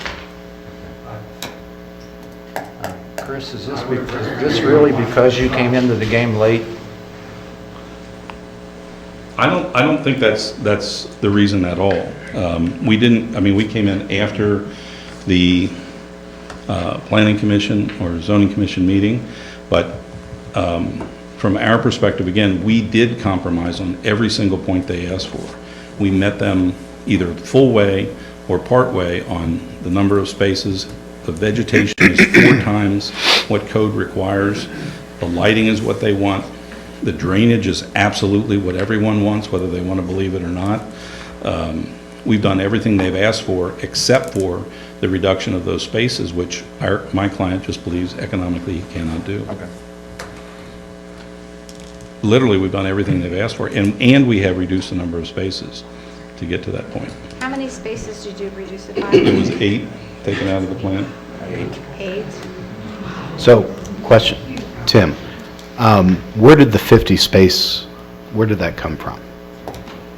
What's driving that? Because frankly, there was a real effort, Chris is right, the neighbors wanted to significantly reduce the number of parking spaces. What they did, that number came from eliminating 2 rows farthest to the north and the 1 row farthest to the east. That's where those numbers came from. Okay. And that had the impact both of eliminating parking spaces and eliminating impervious surface, creating more of an ability to reduce the size of the detention basin, and hopefully to create more of an opportunity to save at least a few trees on the property.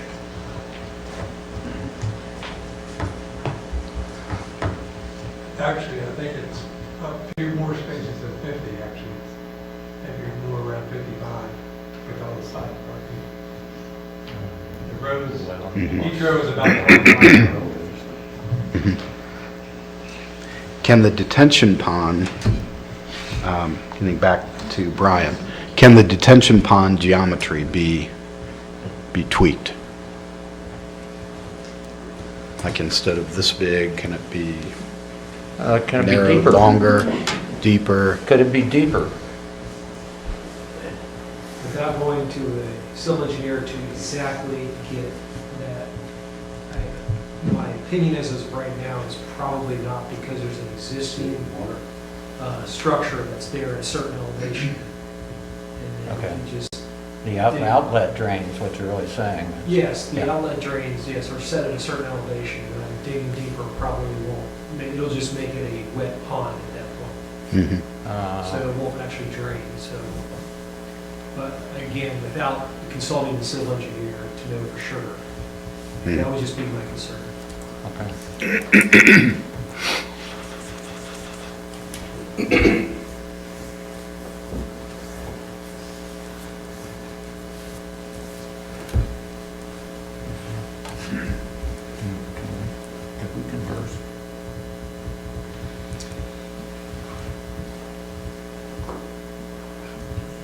Yes, I mean, if the question was, can the board discuss this?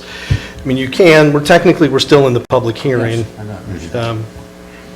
Generally, your primary discussion would be once you're ready to take action on the resolution, if you are.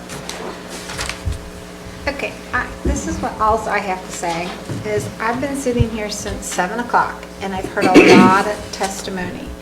And I'm one of these thought process, I have to rethink everything. I would want to go back and watch the tape.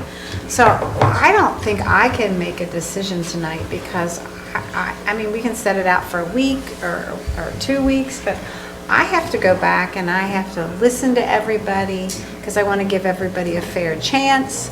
I'd really like to see some negotiation going on, because I think the residents could benefit, and if it would be a little bit more give and take, I think it could be worked out. So I would like to see it try to be worked out before we have to make a decision, because I think it's a win-win for both of you versus one of you is going to lose. So what I'm saying, so I'm not ready to vote tonight because there was a lot presented, and I want to make sure I make a right decision and a good decision and a fair decision. So if we want to set it out, I mean, I can set it out. I know you want to get started, or if, I just have to think about this because I want to be fair to everybody. Well, I came into this knowing that the two parties were trying to negotiate, and I see where some things have been negotiated. And the question becomes one, with Mrs. Lease, is there further negotiations that can transpire that would keep us from taking an action that may, frankly, hurt one side or the other more? Sure, I have an idea. Mr. Burke can come up, and I just want to show you where. I'm hung up on these double zoning.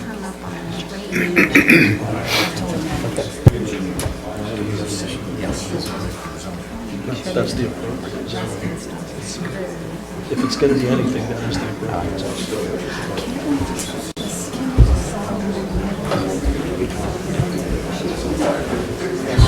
Helpful, but I can't answer to say yes tonight without being able to talk to Robert. But that's an indication of something that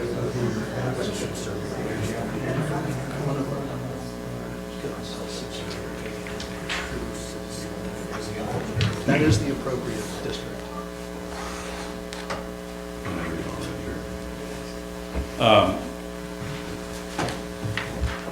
I had suggested, Kevin, can you get the plan up on the screen and give me your pointer?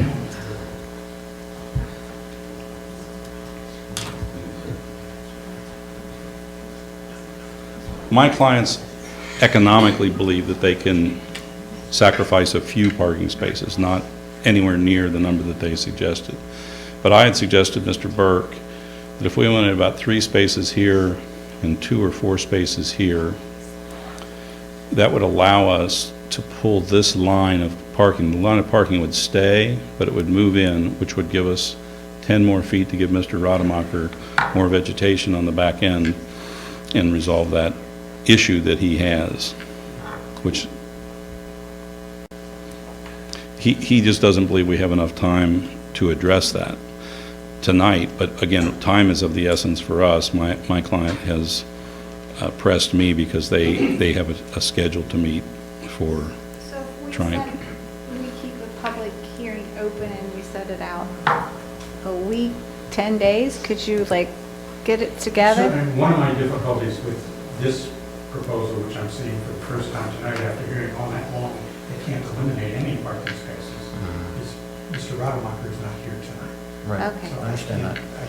So, I mean, you're always welcome, like, why don't you guys set a time and a date? You can come here and meet in this room, however you want to do it. Can we just, I mean, how much time do you want? And we can set keep the public hearing We open. could come back in 10 days or so, that's fine with me. I mean, they don't like that. but- It's 10 days is gonna, Fine, but it's that gonna be puts us at the end of fine. next week. I'm sorry. Yeah, 10 days won't set you back that much. Today's Tuesday. For another hearing? End of next week. This meeting's occupied on the 19th, just so you know. This room. Yep. So what, Zoning commission, I'm sorry, on the night, yeah, Well, zoning we can- commission night. We got other rooms, right? What's that? I'm presuming that it's going to be clear. I don't think. yeah, we've heard everything we need to hear. I mean, we would just be, yeah. That much information. We've got that much information already. We know. So, to the board, if, just procedurally, let me just, I just want to advise you on a Right. couple of things, and it's at the board's discretion. So if you close the public hearing, We're not closing. no, I'm just, I know, I just want to say it out loud so everyone hears it. If you close the public hearing, the statute requires you to then act on this within 20 days. If you continue the public hearing open, you can schedule that for whenever it's, if it's 10 days or whatever the whatever the board's discretion, and hopefully that it works with all the folks. I would suggest that may be an appropriate step because, well, like everyone in the room, this is the first that anyone has seen this. That may give Mr. Finney's clients time to actually, produce a new version of that plan, so that that's what would come back before the board. The public hearing would still be open. And it would give them the opportunity to present whatever revised plan that they come up with. If the hearing is still open and they were to get together and come back and we had another continuation of the public hearing, we don't have to go through hearing from everyone. Can we limit it only to the changes from tonight? Yeah. Yes, absolutely. Okay. It can be, yes, the emphasis of that continued part of the public hearing can be on whatever changes are made. Yes. Okay. 10 calendar days or 10 working days? Well, I mean, that takes you to Friday, so it would be the following week to have a hearing. I would rather do it maybe next Thursday night or something like that. Thursday, the 20th. Could we do Safety Service Center, Thursday, the 20th? Can you all do Thursday? I will make it free. Well, it works for me, I was looking at these guys. to see Okay. if that would- Our calendar. Like disappeared on me. There it is. What time? Okay. I can make I mean, I think we're either going to present that we have a settlement, I can present an amended plan, or we'll stick with the original plan. Those are the only three Yeah, options as and far then as we I'm can make a decision I think based you'll off have, what so you it should be guys a quick come. meeting as far as I'm concerned. Oh, quick meeting. Three 6 options. p.m.? Three options. We either agree, All about that. we either agree or present you an agreement. Okay. We go back to our original plan because we don't agree, or I still just present you the amended plan based on what I gave you tonight. Okay. And That's there's only perfect. one of three options, and there's no testimony that, as far as I'm concerned, that's needed. He may feel differently, but I'll just give you one of the three options and then close the hearing and vote. Well, we're hoping that you guys can work this out. Yeah, we're With your hoping. clients, of course. Yeah. 6 p.m.? I'll be here. Does that work? The 20th. Request that half the room be saved, because it's wonderful to see all the support for Silver Spring House, but it really isn't right that the residents weren't able to even sit down in the room most of the time. That's why we're talking We're about we're gonna have it at the Safety Service Center. Right, but could we at least start out reserving half the room for the other Well, side so that we can hear? We can seat 150 people there. I've been there, Okay. I understand. Okay. But they brought buses in with folks, and we can't find them. There's a two-person Okay, so Okay. the public hearing is continued in progress until Thursday, April 20th at 6 p.m. Yes. So I need to move that. You can- Yes. That's what these- Okay. I'm going to make a motion to continue the hearing Thursday, April 20th, 6 p.m. at the Safety Service Center, Symmes Township, off Mason Montgomery Road. Second. Yes, Ken seconded. Roll call, please. Mr. Beck? Aye. Miss Lees? Aye. Mr. Bryant? Aye. Okay. Thank you. Moving on. Thank you. Okay. Thank you. Thank you. You're welcome. Thank you, Joe. Okay. Yeah. Yes. Hopefully they'll. Okay. Yes. Thank you. Okay, we're going to keep rolling. Okay, keep going. Okay, quiet, please. We're going to continue with the regular meeting. Everyone is welcome to stay. We've got lots of interesting things to talk about, like disbursements, reports, Buying a lawnmower. etc. Okay. I move approval of disbursements warrants 82645 to 82767 and vouchers 119 to 189 totaling $690,013.93. Second. Discussion? Roll call, please. Mr. Beck? Aye. Miss Lees? Aye. Mr. Bryant? Aye. Reports, Law Director. Thank you. I had quite a lengthy report prepared for tonight, but I'll save it for next time. Okay. No report. Thank you. Police? Lieutenant? Not after tonight. I don't have anything. Thank you. Fire? I have nothing. Thank you. Oh. Uh, you waited Kim, to say anything that? from Public Works? No, not at this time. Okay. Any committees? Other? Hearing from residents. Beth? Thank Thanks you. for sitting Thank there, you for Beth. your patience. Okay, Beth.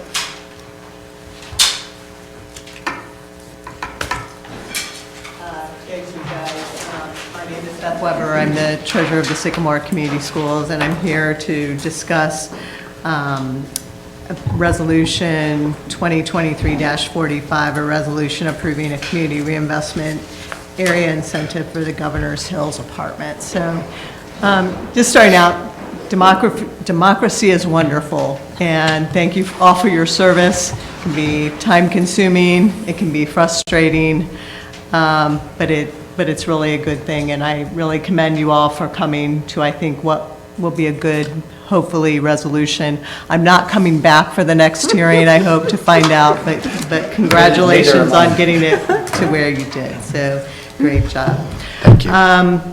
I was here a couple of months ago on another CRA incentive for a different project here in the township. And when I was here, one of the things that I said to you is that I really think it's important that when we see these agreements come forward that have some kind of incentive or something that has an impact on another political entity like us, such as the abatement that goes along with this, that we always just make sure we have the opportunity to talk about it a little bit so that we know the impact on you and you know the potential impact on us. So when we received notification about this CRA, couple of red flags went up for us as a school district.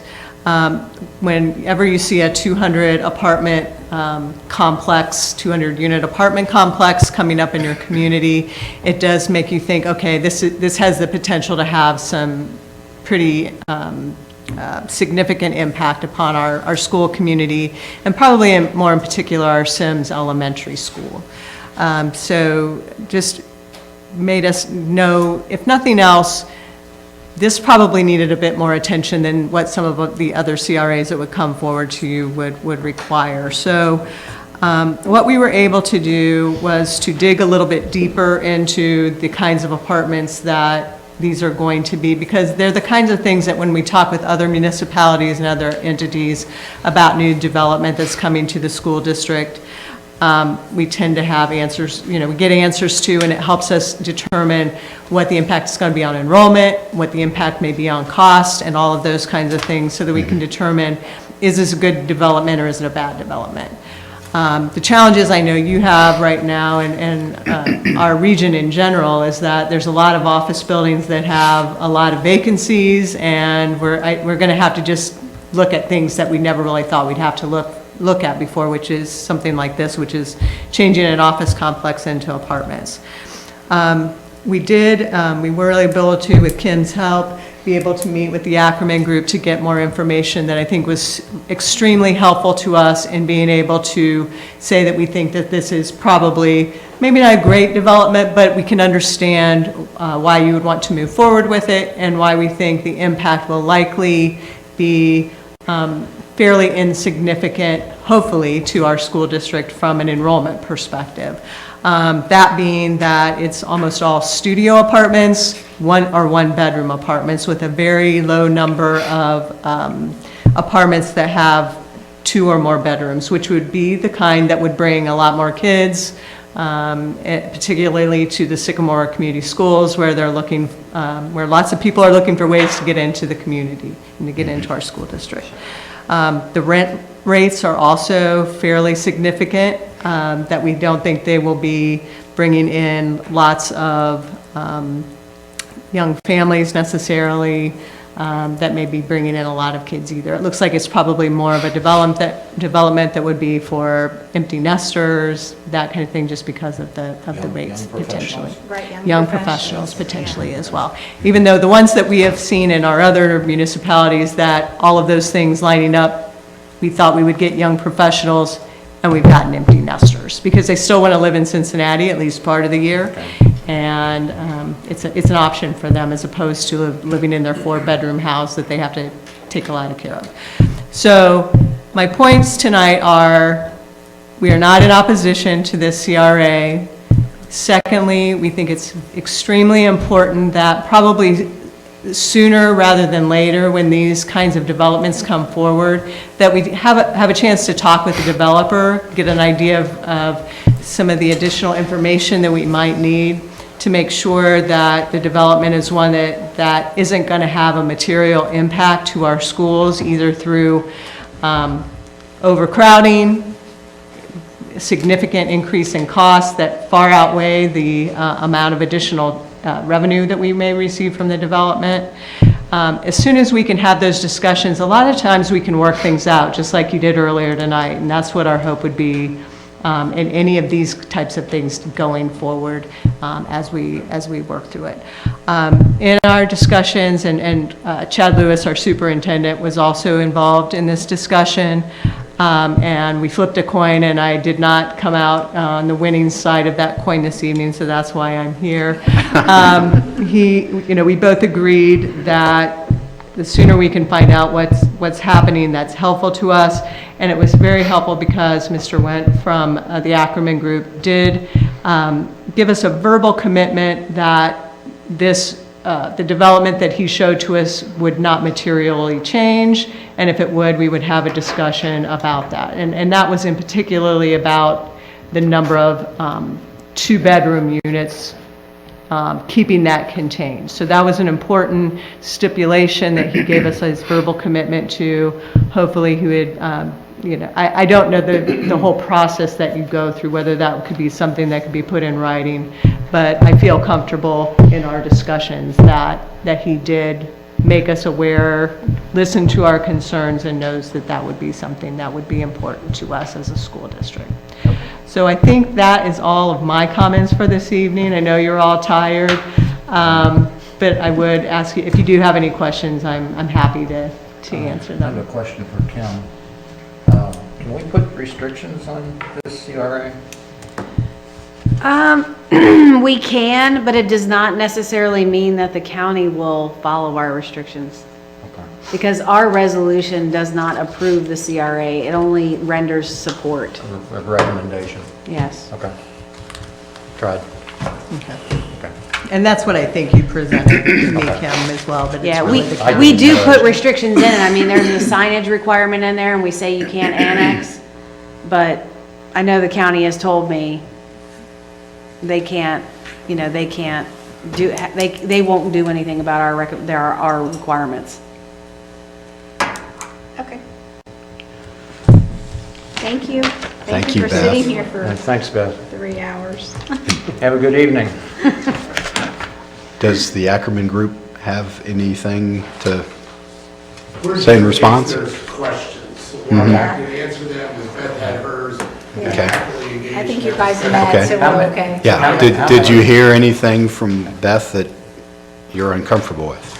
I don't know as much about school systems, so now I know more and can Yeah. appreciate where she's coming from. And Sure. Yes, I gave her my assurance. If we got to these 10 2-bedroom units, 10. before we got there, she and I would have that discussion to make sure we worked through that. Okay. Good. Thank you. I didn't know what that number was. I forgot. It was 10. Okay. If I may ask, when in the process will you be able to identify that number? We're just finishing that now. Currently, we have 3 in the design, and over the next month, we'll finish. There's a couple odd spaces in the building, as you can imagine, and so we're just trying to see how to use those. And so we may add a bedroom here or there on a few more units, just to use space appropriately. But we're not worried at all about the commitment that John made with the school system that we would have more than 10 2-bedroom units. Okay. Okay. Great. All right. Excellent. Thank you. Any other residents would like to speak? Nobody's here. Seeing none. Correspondence is attached to the notes. Run down the events and meetings coming up. Zoning Commission meeting Wednesday, April 19th at 7 PM at the Administration Building. As we just scheduled the continued hearing for the Silver Spring House zoning topic will come up 6 PM Thursday, April 20th at the Safety Service Center.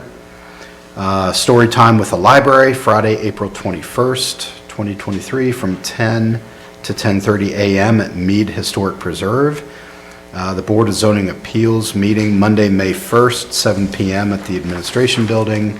And the next regular trustees meeting, Tuesday, May 2nd, 7 PM here at the Administration Building.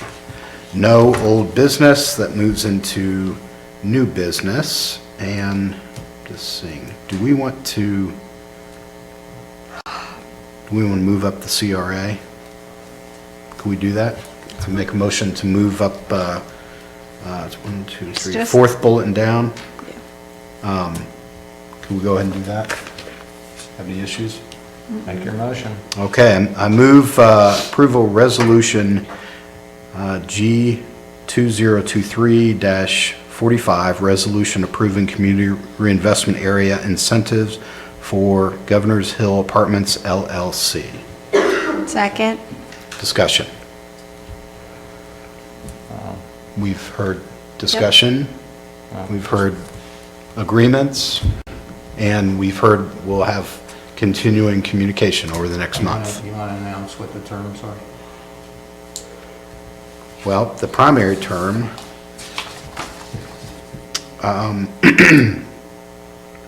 well, to Beth's points, the development is primarily focused on studio or one-bedroom units, and we've spoke about trying to keep no greater than 10 two-bedroom units, currently at 3. This is sweet. No, I was looking Do you for have something how else? long and how much. Oh, for the actual CRA. Yes. It's 8 years at 50%. Okay. Years 50%. Okay, I Yep. didn't know where we were. I thought we were at 6. It was, and then they needed to submit some more information, and that increased it to 8. Okay, and that's a county-driven ratio, numbers and so on, right? Yes, it's based on the worksheet that they have. Okay. Okay. Thank you, Bill. Roll call, please. Mr. Beck? Aye. Ms. Lees? Aye. Mr. Bryant? Yes. Aye. All right. Thank you. Have a good night. Thank you so much. Thanks for hanging in with us. Yeah. Okay, going back to the first item under new business.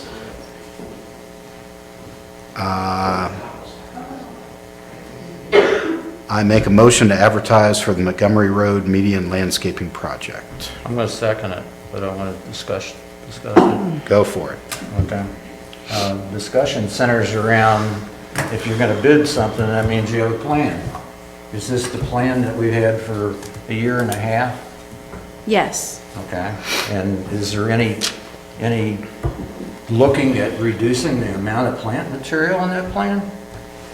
We have reduced it significantly since we started. We've gotten, the bids are just kind of all over the place, so. You mean you've already bid it? We've got bids. This would be to put it out in a public format because it's over $50,000. Okay, all right. So I can't legally have you guys approve anything because if you change one thing in the one bid that we got, it puts it over 50, and the other bid I got was way over 50, so there's no, I mean, I don't have a choice but to put it out to bid So in a can I newspaper. clarify, we the can bids see that how- you've received are estimates? Proposals, yes. Yes. Okay, so this will be our public bidding. Right. Got it. Why is everything so Okay. expensive these days? All right. Any other discussion? Nope. Roll call, please.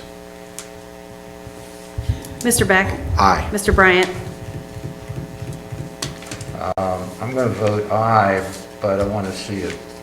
Well, I want to see it'll the come plan. back. I want to see the plan. At least so I'm up to date with it. Okay. So he bid yes, so bid me, and we'll keep going. Ms. Lees? Aye. And then you can see the plan. Okay, Second item, I make a motion to schedule, or actually, I don't need a motion. We need to schedule a special meeting to conduct interviews to fill positions for zoning commission, finance committee. So would this be before our May meeting? It could potentially, because we have 6 people that we need to interview, so I didn't know if you wanted to try to cram it before the next meeting, or if you have to, if we should just do a whole separate night. Okay, I understand now. What do you all want to do? I'm open to doing it the same night. I am too. 15 minutes apart. Okay, that's fine with me. We don't need a half an And hour. if we get more, Need 15. we'll We just could back do it up. 10. Should we back it up a little more Or we can do now? 10. So you want to start at what, 5:30, and then can we get, let's see, 5:30, 5:45, 6. I need fingers. 6:15, Right? 6:30. 6 times 15. 6:45. Yeah, that could work if we start at 5:30. Start at 5:15. Start You at want to do it 5. 5:15? Let's just do 5. 5, and then we'll Let's just keep it- knock it out? Okay. Start at Okay, 5? so, starting at What you said? 5, yes. So committee. May what? May 2nd. May 2nd. meeting. Okay, got it. Okay, so I make a motion to schedule a special meeting on Tuesday, May 2nd at 5 PM here at the Administration Building to conduct interviews to fill positions for the Zoning Commission and Finance Committee. Second. Roll call, please. No, you're fine. Mr. Beck? Aye. Mr. Bryant? Aye. Mrs. Lees? Aye. I move approval Resolution G 2023-44, resolution approving, yeah, oh, we need to do never that. mind, we continued Say we that. continued it. Okay, sorry. Continued. Jumping down, I move approval Resolution G 2023-46, resolution creating the position of Conservation and Parks Technician Manager and part-time laborer and establishing job descriptions. Second. Discussion. We talked about this last time. Well, we already posted the position in the newspapers because I've seen it. Yeah. Okay. We talked about it last time, but we still need to create the position. Okay. And have a job description for it. No problem.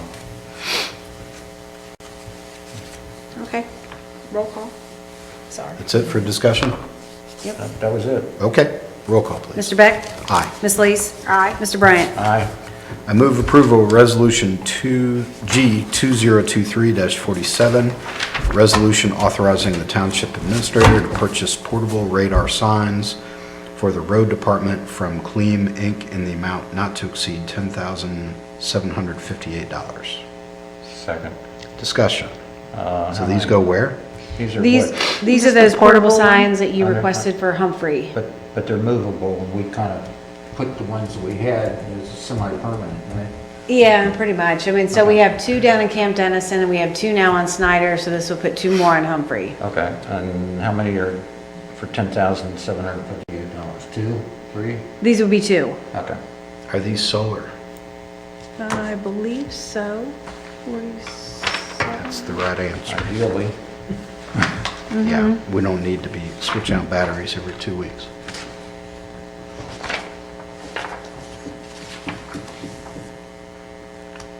Yes, it's solar. Good. Thank you. But it does require us to spend $500 a year for cloud service for 2 years. Just so you know that. Why is that? Because the solar sign actually has a battery in it, and it's good for 2 years. Got it, okay. So the you're using solar to recharge it, and after a while, it just Right, goes out. but it also requires internet service to collect the data, so you have to pay for their internet service. You're kidding. Is I that thought we were optional? just presenting the data No. to the people. If you that don't want come the by. data No, You just it's not don't pay it? optional. It just comes, it's part of their, for 2 years? yep. Okay, it's a 2-year commitment. Okay. All right, Okay. and this is how many? I'm sorry? How many? 2. did you- 2, got it. Okay. Any other discussion? Roll call? Mr. Beck? Aye. Mr. Bryant? Aye. Ms. Lees? Aye. I move approval Resolution G 2023-48, resolution authorizing the additional expense of a second sewer tap to serve the new Public Works garage for the Union Cemetery Road Local Sewer Project with Metropolitan Sewer District, MSD, and Smith Construction in the amount $13,000 for a total cost of $25,000. Second. Discussion. So this originally, when we talked about this 2 or 3 years ago, our assessment for the sewer project that was just done out front was $12,000. And since that time, since they've actually put it in the ground, it's now gonna cost $12,500. And we had them go ahead and put in a second tap so that we could have one here for this building. And then there's another one across the street that had to go in for the vacant property that we own across the street at 9310. So really what you're saying is that we were thinking ahead, that we were gonna need it here, so while they're doing all the construction work, we had to put in. Yes. I like that. Okay. Okay. Roll call, please. Mr. Beck? Aye. Ms. Lees? Aye. Mr. Bryant? Aye.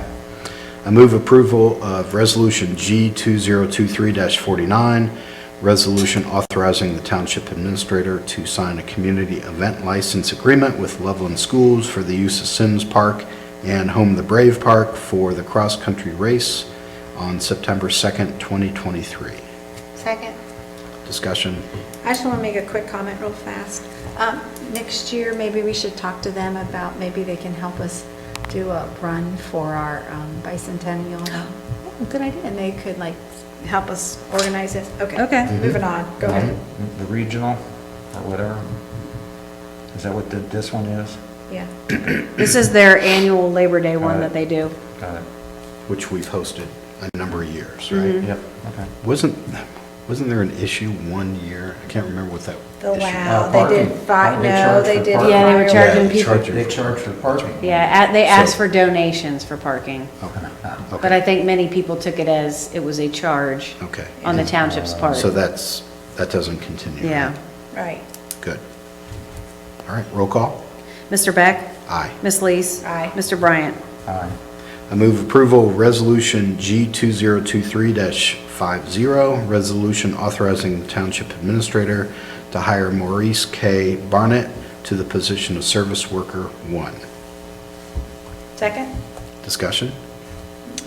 So they interviewed Okay. several individuals, and they've decided on Maurice Barnett and Spencer Blankenship to fill fill the one vacant position that we have, and then the second position will be to backfill Jeff's position when he leaves the end of, somewhere in the summer. Is this roads or parks? I'm not sure yet. I know Spencer's definitely gonna be in the parks, but I'm not sure about Mr. Barnett. Okay. Okay. Further discussion? Nope.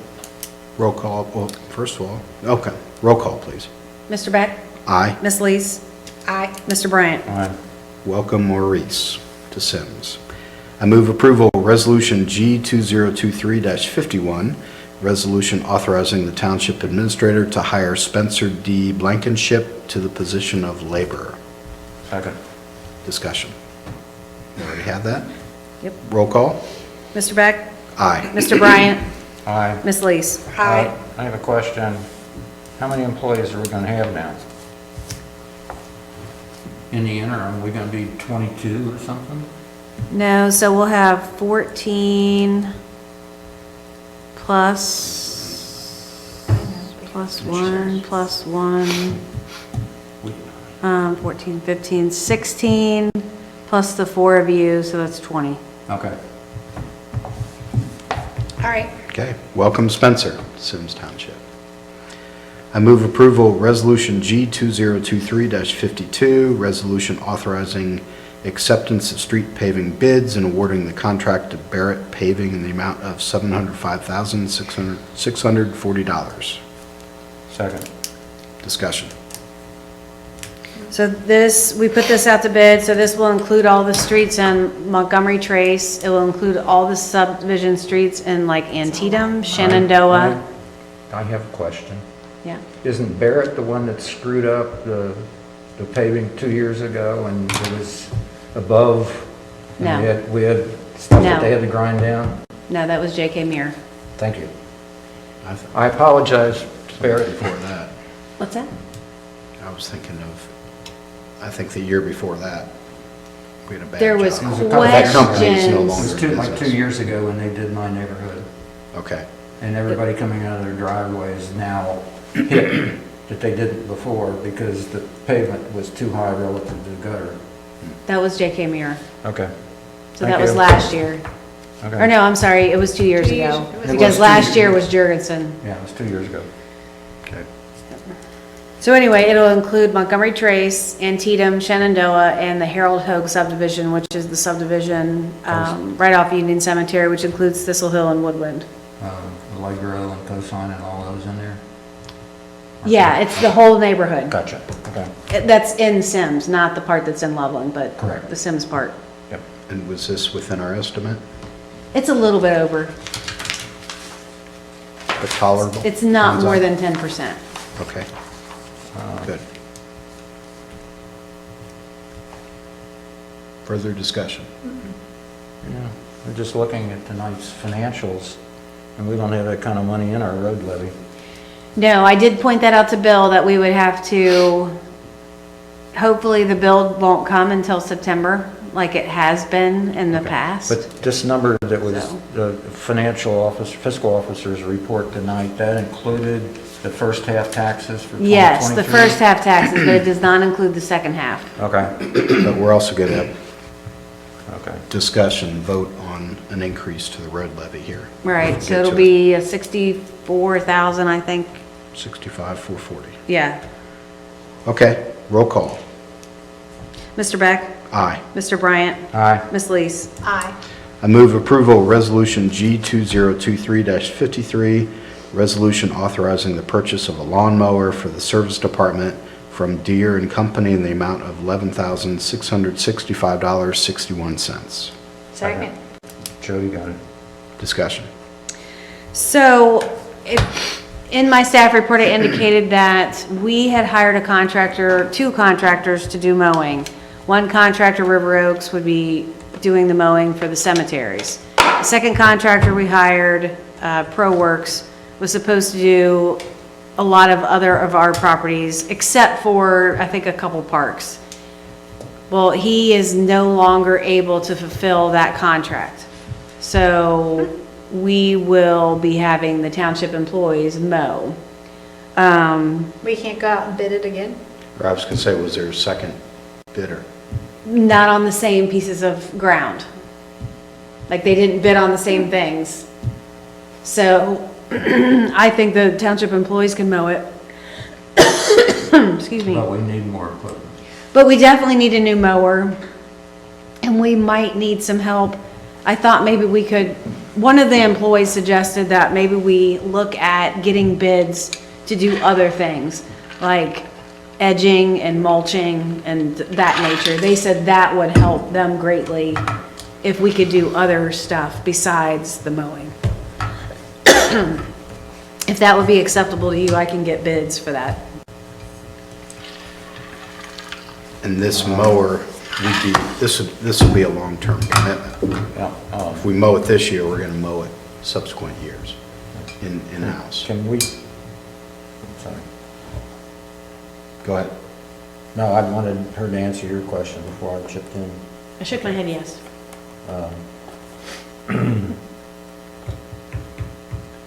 Do we just go out and buy one of these off the street and we can get it immediately, or is this something? Yeah, that's why we went have to ahead and put it on the agenda tonight, because right now Deere and Company has 30 in stock in all their stores around the Cincinnati area. So we're afraid if we wait too long, they won't be in stock anymore, because they go pretty fast. They come in the spring and then, wait? Okay. so. Okay. Is this like a state bid price? Yes, it is a government price. Okay. Mhm. All right. Anything else? Roll call, please. Mr. Beck? Aye. Ms. Lees? Aye. Mr. Bryant? Aye. I move approval of Resolution G 2023-54, resolution approving revised township permanent appropriations for fiscal year 2023. Second. Discussion. Yeah. So every year, we have to submit our appropriations, and then we have to submit any changes that we have to our tax certificate that we've already, the certificate of estimated resources. Well, we've made a lot of changes since our appropriations were approved in December to now. So when I submitted the changes to the taxes or certificate of estimated resources, she always wants a copy of our appropriations. Well, they don't match from December, so I had to update them all based on all of our expenditures that we've approved from January to now. And who's she? The auditor, Tammy Disk. Okay. Actually, it's now Kim Connor that does it. Looking at 2023? This is the county auditor. Okay, gotcha. All right. County auditor. Sorry. Okay. All right. Thank you. Any other discussion? Roll call, please. Mr. Beck? Aye. Mr. Bryant? Aye. Ms. Lees? Aye. I move approval of the following expenditures and authorization for the township administrator to sign any necessary contracts or agreements or paperwork.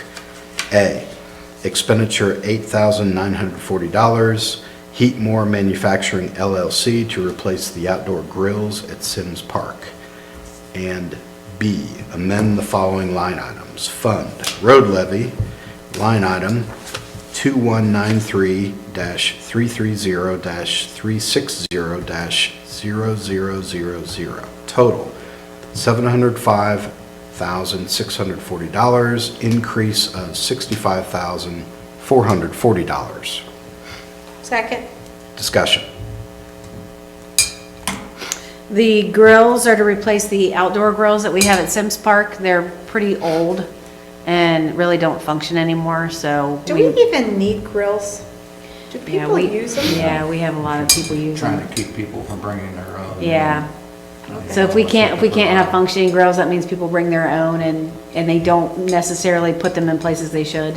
Okay. Do we have So- a kind of a rotation program between our parks that will replace things on a somewhat basis? Yeah, that's what we're starting at Symmes Okay. and trying to kind of work our way around. Okay. Other discussion? Roll call, please. Mr. Beck? Aye. Ms. Lees? Aye. Mr. Bryant? Aye. No executive session. I move to adjourn. Second. Roll call. Mr. Beck? Aye. Mr. Bryant? Aye. Ms. Lees? Aye. Thank you.